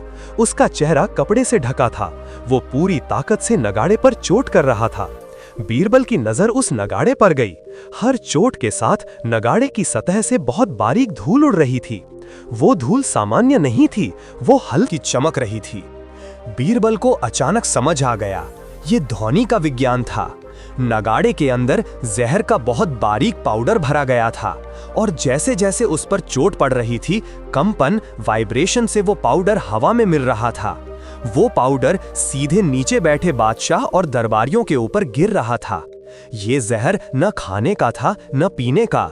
ये हवा में घुलने वाला भ्रम विष, हेलुसिनोजन और श्वास रोधक था, चोकिंग पॉइजन था। बंद करो, बीरबल चिल्लाए। उनकी आवाज संगीत में दब गई। अकबर ने बीरबल को आते देखा, लेकिन वो मुस्कुरा रहे थे। उन्हें लगा बीरबल जश्न में शामिल होने आए हैं। बीरबल ने देखा कि उनके पास समझाने का वक्त नहीं है। उन्होंने पास खड़े एक सिपाही से भाला छीना और पूरी ताकत से नगाड़े की ओर फेंका। भाला हवा में सनसनाता हुआ गया और सीधे नगाड़े की खाल को फाड़ता हुआ निकल गया। नगाड़ा फट गया। उसके अंदर से ढेर सारा सफेद पाउडर नीचे गिरा। संगीत रुक गया। सब सन्न रह गए। नगाड़ा वादक घबराकर उठ खड़ा हुआ और भागने लगा। बीरबल ने चिल्लाकर कहा, पकड़ो उसे और सब अपनी नाक और मुंह ढक लो, हवा में जहर है। अकबर ने अपनी पगड़ी के पल्लू से मुंह ढका। दरबारी इधर उधर भागने लगे। शाही रक्षकों ने उस नगाड़ा वादक को घेर लिया। बीरबल दौड़कर तख्त के पास पहुंचे। जहां पनाह, आप ठीक हैं? अकबर ने खांसते हुए कहा, ये क्या पागलपन है बीरबल, तुमने शाही नौबत रुकवा दी। बीरबल ने जमीन पर गिरे उस सफेद पाउडर की तरफ इशारा किया। हुजूर, ये पागलपन नहीं, वफादारी है। इस नगाड़े में मौत भरी थी। अगर ये 10 मिनट और बचता तो इस दरबार में कोई जिंदा नहीं बचता। तभी पकड़े गए नगाड़ा वादक का नकाब खींचा गया। उसका चेहरा देखकर अकबर के पैरों तले जमीन खिसक गई। ये कोई बाहरी आदमी नहीं था, ये सादिका था, अकबर के बचपन का दोस्त और शाही साजिंदों का प्रमुख। वो शख्स जिसे अकबर ने अपने भाई जैसा दर्जा दिया था। सादिका, अकबर की आवाज टूट गई। हमने तुम्हें क्या कुछ नहीं दिया और तुमने हमारी जान लेने की कोशिश की। सादिका ने सिर झुका लिया। माफ करना जलाल, उसने अकबर को उनके बचपन के नाम से पुकारा। मैं मजबूर था। जरीना ने मेरे परिवार को बंधक बना रखा है। अगर मैं ये नहीं करता तो वो मेरे बच्चों को मार डालती। अकबर ने अपनी आंखें बंद कर ली। विश्वासघात का घाव किसी भी जहर से ज्यादा गहरा होता है। सादिका को गिरफ्तार कर लिया गया। जरीना की योजना विफल हो गई थी, लेकिन नुकसान हो चुका था। अकबर का दिल टूट चुका था। उस रात जश्न रद्द कर दिया गया। बीरबल और अकबर महल की छत पर खड़े थे। नीचे आगरा शहर सो रहा था, बेखबर कि आज उसने अपने बादशाह को खोने से बस बाल बाल बचाया है। अकबर ने आसमान की ओर देखा। बीरबल, आज हमने दुश्मन को हरा तो दिया, लेकिन हमें लगता है कि हम हार गए। अपने ही लोग गद्दार निकल रहे हैं। क्या तख्त की कीमत यही है, अकेलापन? बीरबल ने कहा, जहां पनाह सूरज जितना तेज चमकता है, उसकी परछाई उतनी ही गहरी होती है। सत्ता के साथ दुश्मन तो आते ही हैं, लेकिन जब तक आपके पास वफादार दोस्त हैं, कोई अंधेरा आपको छू नहीं सकता। अकबर ने बीरबल की तरफ देखा और हल्का मुस्कुराए। तुम सही कहते हो दोस्त, लेकिन अब हमें जड़ तक जाना होगा। जरीना ने कहा था कि उसका असली हथियार दरबार के अंदर है। सादिका तो बस एक मोहरा था, नगाड़े वाली साजिश तो बस एक हिस्सा थी। मुझे लगता है अभी भी कुछ बाकी है। तभी नीचे से एक घुड़सवार का संदेश आया। एक जासूस दौड़ता हुआ आया। जहां पनाह राजा बीरबल, एक बहुत जरूरी खबर है। बीरबल ने पत्र लिया। उसे पढ़ते ही उनके चेहरे का रंग उड़ गया। क्या हुआ बीरबल? अकबर ने पूछा। बीरबल ने पत्र अकबर के हाथ में दे दिया। हुजूर, जरीना ने झूठ नहीं बोला था। उसने कहा था असली हथियार। हमने सोचा वो कोई इंसान है, लेकिन ये पत्र देखिए। पत्र में लिखा था, बादशाह सलामत, हमने दक्षिण से जो तोहफे भेजे थे उनमें एक खास यांत्रिक हाथी, मैकेनिकल एलिफेंट भी था, जिसे कल सुबह दीवाने आम में प्रदर्शित किया जाना है। हमारे गुप्तचरों ने खबर दी है कि उस हाथी के पेट में बारूद भरा है और उसकी टाइमिंग सूरज की पहली किरण के साथ सेट है, और वो हाथी इस वक्त शाही शस्त्रागार आमरी के ठीक बगल में खड़ा है। शाही शस्त्रागार, जहां मुगलों का पूरा गोला बारूद रखा था। अगर वहां विस्फोट हुआ तो आधा आगरा किला उड़ जाएगा, और सूरज निकलने में अब बस कुछ ही घंटे बाकी थे। अकबर ने घबराकर कहा, शस्त्रागार के पास? उसे वहां किसने खड़ा करवाया? बीरबल ने याद किया, मुल्ला दो प्याजा ने। उन्होंने कहा था कि उसे सुरक्षित जगह रखना चाहिए। क्या मुल्ला भी इसमें शामिल हैं, या वो भी अनजाने में मोहरा बन गए? हमें अभी वहां जाना होगा। बीरबल चिल्लाए, अगर वो हाथी फटा तो मुगलों का इतिहास राख का ढेर बन जाएगा। मौत की उल्टी गिनती शुरू हो चुकी है। एक यांत्रिक हाथी जिसके पेट में तबाही का सामान है, और वो खड़ा है आगरा के बारूद के ढेर पर। सूरज की पहली किरण के साथ सब कुछ खत्म हो जाएगा। क्या बीरबल और अकबर समय रहते उस बम को डिफ्यूज कर पाएंगे, या फिर मुल्ला दो प्याजा की एक गलती सल्तनत मुगलिया का अंत बन जाएगी? आगरा के किले पर भोर का धुंधलापन छाया हुआ था, लेकिन दीवाने आम के गलियारों में जो भागदौड़ मची थी उसने सन्नाटे को चीर दिया था। अकबर और बीरबल के कदम संगमरमर के फर्श पर तेजी से पड़ रहे थे। उनके पीछे शाही रक्षकों की एक टुकड़ी थी, जिनके हाथों में मशालें थीं। हवा में एक अजीब सी ठंडक थी, लेकिन बादशाह के माथे पर पसीने की बूंदें चमक रही थीं। वो जानते थे कि वो समय के खिलाफ दौड़ रहे हैं। पूरब दिशा में आसमान का रंग गहरा नीला से हल्का बैंगनी होने लगा था, सूरज निकलने का संकेत। और सूरज निकलने का मतलब था तबाही। शाही शस्त्रागार किले का वो हिस्सा था जहां परिंदा भी पर नहीं मार सकता था। यहाँ तोपों के गोले, बारूद के पीपे और हजारों बंदूकें रखी थीं। अगर यहाँ एक चिंगारी भी गिरती तो धमाका इतना जबरदस्त होता कि यमुना का पानी भी उबलने लगता। जैसे ही अकबर और बीरबल वहां पहुंचे, उन्होंने देखा कि शस्त्रागार की भारी लोहे की दीवार के ठीक बगल में एक चबूतरे पर वो यांत्रिक हाथी खड़ा था। ये हाथी देखने में किसी कलाकृति से कम नहीं था। पीतल और तांबे से बना इसका शरीर मशालों की रोशनी में चमक रहा था। इसके ऊपर सोने का पानी चढ़ाया गया था और इसकी आंखों में लाल माणिक जड़े थे, लेकिन इसकी खूबसूरती ही इसका सबसे बड़ा धोखा थी। बीरबल ने करीब जाकर देखा।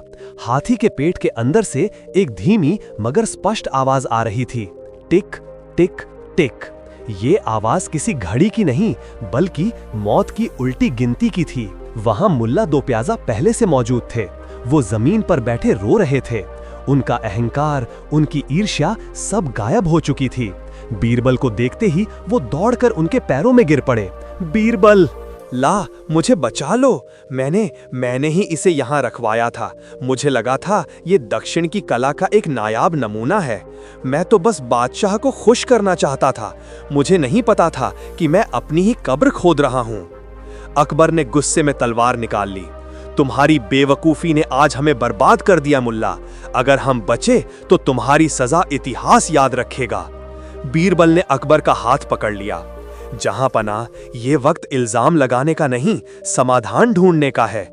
मुल्ला जी को छोड़िए, हमें इस मशीन को रोकना होगा। बीरबल ने हाथी का मुआयना शुरू किया। ये एक जटिल मशीन थी। इसके पेट पर कोई ताला नहीं था, बस कई सारे गियर्स और लीवर थे जो अंदर घूम रहे थे। बीरबल ने अपना कान हाथी के पेट से लगाया। अंदर का तंत्र, मैकेनिज्म बहुत ही पेचीदा था। इसे खोलना नामुमकिन है, बीरबल ने गंभीर स्वर में कहा।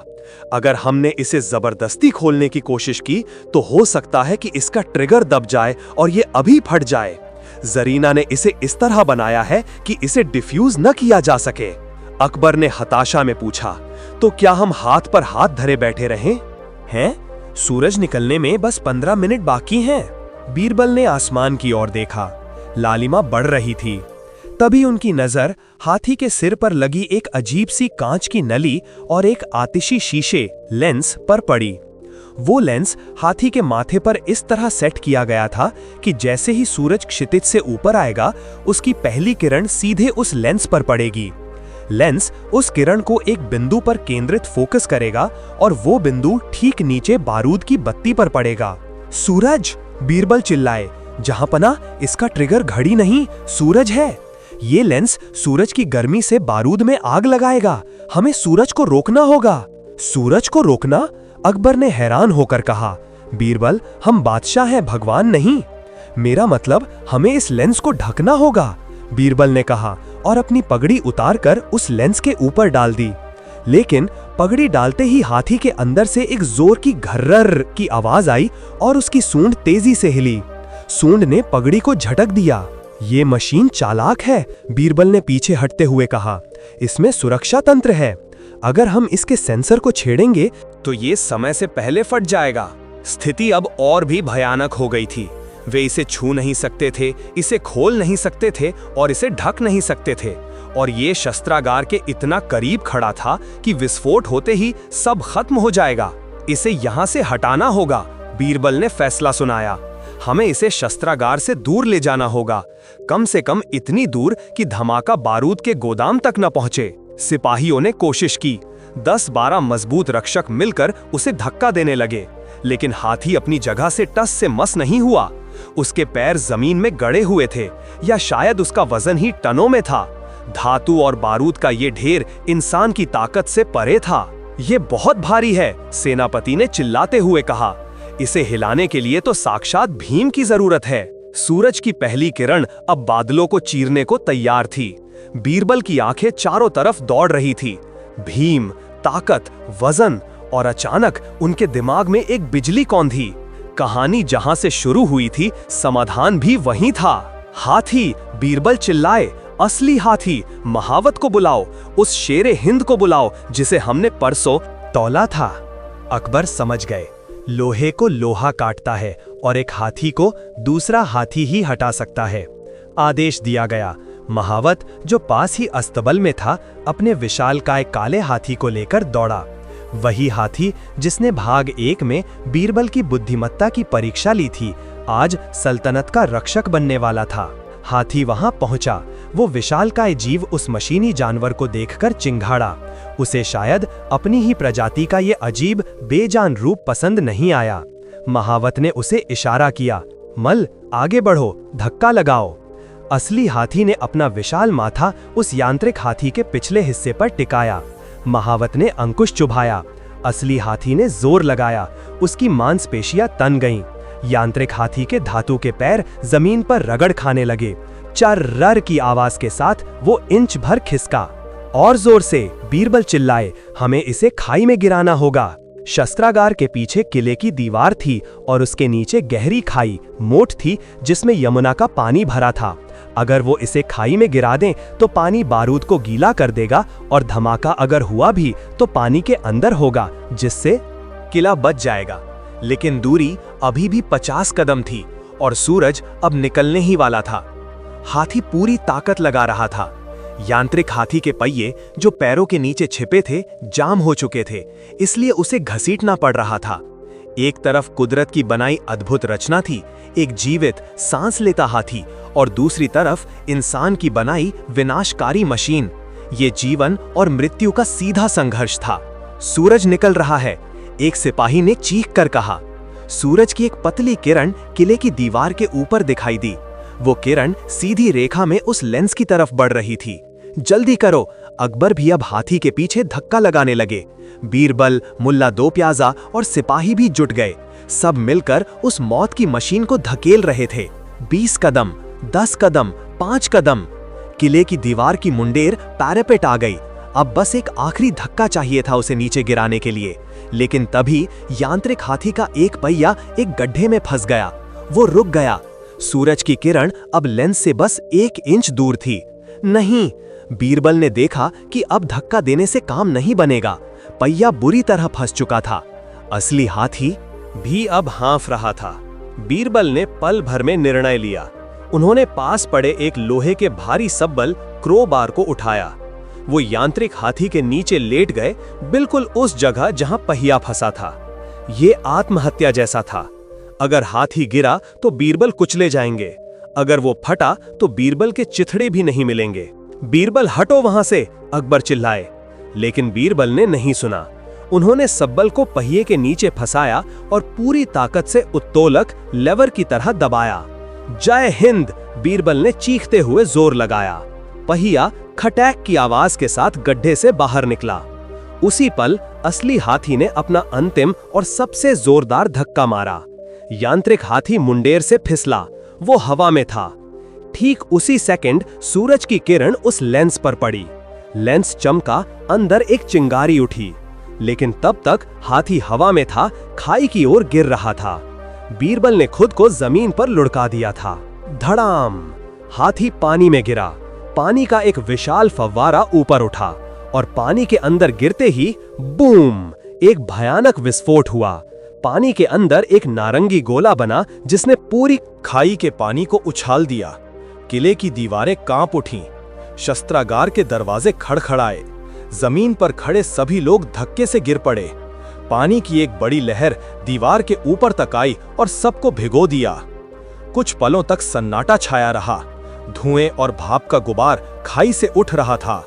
मरे हुए यांत्रिक हाथी के पुर्जे, गरारियां, स्प्रिंग और पीतल की चादरें पानी में तैर रही थीं। लेकिन किला खड़ा था, शस्त्रागार सुरक्षित था और बादशाह जिंदा थे। अकबर ने खांसते हुए धुएं के बीच देखा। बीरबल! धुएं में से एक आकृति उभरी। बीरबल कीचड़ और पानी में सने हुए, लेकिन खड़े थे। उनके चेहरे पर वही चिर परिचित मुस्कान थी। अकबर दौड़ कर गए और बीरबल को सीने से लगा लिया। बादशाह की आंखों से आंसू बह निकले। आज तुमने न केवल हमारी बल्कि पूरी मुगलिया सल्तनत की जान बचाई है। इतिहास गवाह रहेगा कि अकबर ने हिंदुस्तान को जीता था, लेकिन बीरबल ने अकबर को बचाया। तभी एक चिंगाड़ सुनाई दी। वो असली हाथी शेरे हिंद अपनी सूंड उठाए खड़ा था, जैसे अपनी जीत का ऐलान कर रहा हो। उसने साबित कर दिया था कि मशीन चाहे कितनी भी ताकतवर हो, वो जब जीवन और वफादारी को नहीं हरा सकती। मुल्ला दो प्याजा अब भी कोने में दुबके थे। वो अब भी कांप रहे थे। अकबर ने उनकी ओर देखा। मुल्ला को लगा आज उनका सिर कलम होगा। अकबर ने कहा, मुल्ला, तुम्हारी ईर्ष्या ने हमें मौत के मुंह में धकेला, लेकिन आज बीरबल ने तुम्हें भी नई जिंदगी दी है। आज से तुम्हारी सजा यह है कि तुम ताउम्र बीरबल के अधीन काम करोगे और उनसे सीखोगे कि असली बुद्धिमत्ता दूसरों को नीचा दिखाने में नहीं, बल्कि सबको साथ लेकर चलने में है। मुल्ला ने सिर झुका लिया। जो हुक्म जहां पनाह। दोपहर तक स्थिति सामान्य हो चुकी थी। जरीना, मल्लिका दक्कन और उसके साथियों को जंजीरों में जकड़कर दीवाने खास में पेश किया गया। जरीना का चेहरा अब भी नफरत से भरा था, लेकिन उसकी आंखों में हार की निराशा थी। उसने देखा कि उसका लाल तूफान और यांत्रिक हाथी दोनों विफल हो चुके हैं। अकबर ने तख्त से कहा, जरीना, तुम्हारा इंतकाम अंधा था। तुमने बेगुनाहों को मारने की कोशिश की, एक बहादुर पिता की बेटी होकर तुमने कायरों वाला रास्ता चुना। जरीना ने कड़वाहट से कहा, बादशाह आप जीत गए। लेकिन याद रखिएगा, जब तक जुल्म रहेगा बगावत पैदा होती रहेगी। बीरबल ने आगे बढ़कर कहा, जरीना, जुल्म का जवाब जुल्म नहीं होता। तुम्हारे पिता एक योद्धा थे, लेकिन उन्होंने सल्तनत के खिलाफ हथियार उठाया था। न्याय और प्रतिशोध में फर्क होता है। तुमने प्रतिशोध चुना और अपनी ही रियासत की बदनामी कराई। अगर तुम अपनी बुद्धिमता का इस्तेमाल अपने लोगों की भलाई के लिए करती, तो शायद आज तुम भी नवरत्नों में होती। जरीना को कोई जवाब नहीं सूझा। उसे और सादिका को कारावास की सजा सुनाई गई। अकबर ने बीरबल के कहने पर उन्हें मृत्यु दंड नहीं दिया, ताकि वे अपनी गलती के पश्चाताप में जी सकें। शाम को दरबार में एक विशेष समारोह हुआ। अकबर ने बीरबल को सल्तनत-ए-मुहाफिज, सल्तनत का रक्षक की उपाधि दी और उस काले हाथी को शाही बागों में आजीवन आराम और शाही भोजन देने का ऐलान किया गया। बीरबल ने दरबार में खड़े होकर कहा, जहां पनाह, ये जीत मेरी नहीं है, ये जीत उस भरोसे की है जो हम एक दूसरे पर करते हैं। समस्या चाहे हाथी के वजन जैसी भारी हो या बारूद के हाथी जैसी खतरनाक, अगर दिमाग शांत हो और नीयत साफ, तो दुनिया की कोई भी ताकत हमें हरा नहीं सकती। विज्ञान और बुद्धि जब मानवता की सेवा में लगते हैं तो वो वरदान बन जाते हैं, और जब नफरत की सेवा में लगते हैं तो अभिशाप। पूरा दरबार बीरबल जिंदाबाद के नारों से गूंज उठा। अकबर ने मुस्कुराते हुए बीरबल से पूछा, वैसे बीरबल, एक सवाल अब भी रह गया। बीरबल ने पूछा, क्या हुजूर? अकबर ने शरारत से कहा, उस यांत्रिक हाथी का वजन कितना था? बीरबल हंस पड़े, हुजूर, अब वो तो यमुना की मछलियां ही बता सकती हैं। दरबार में ठहाके गूंज उठे और इसी हंसी के साथ साजिशों, खतरों और बुद्धिमत्ता के इस महाअध्याय का सुखद अंत हुआ।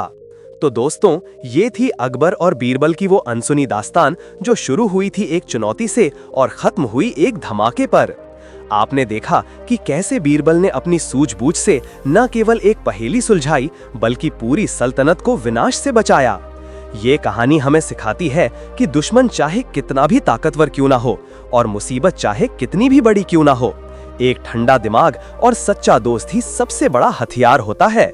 आपको इस कहानी का कौन सा हिस्सा सबसे ज्यादा रोमांचक लगा? क्या वो हाथी को तौलने वाला सीन था, या फिर आखिरी पल में बम को पानी में गिराने वाला दृश्य? हमें नीचे कमेंट्स में लिखकर जरूर बताएं। और हाँ, अगर आप चाहते हैं कि हम इतिहास के पन्नों से ऐसी ही और भी रोंगटे खड़े कर देने वाली कहानियां आपके लिए लाएं, तो इस वीडियो को अभी लाइक करें, अपने दोस्तों के साथ शेयर करें और हमारे चैनल आर.के. वर्मा को सब्सक्राइब करके बेल आइकन दबाना बिल्कुल ना भूलें, क्योंकि इतिहास अभी और भी राज खोलेगा। तब तक के लिए अपना ख्याल रखें, खुश रहें और बीरबल की तरह अपने दिमाग की बत्ती जलाए रखें। जय हिंद, जय भारत।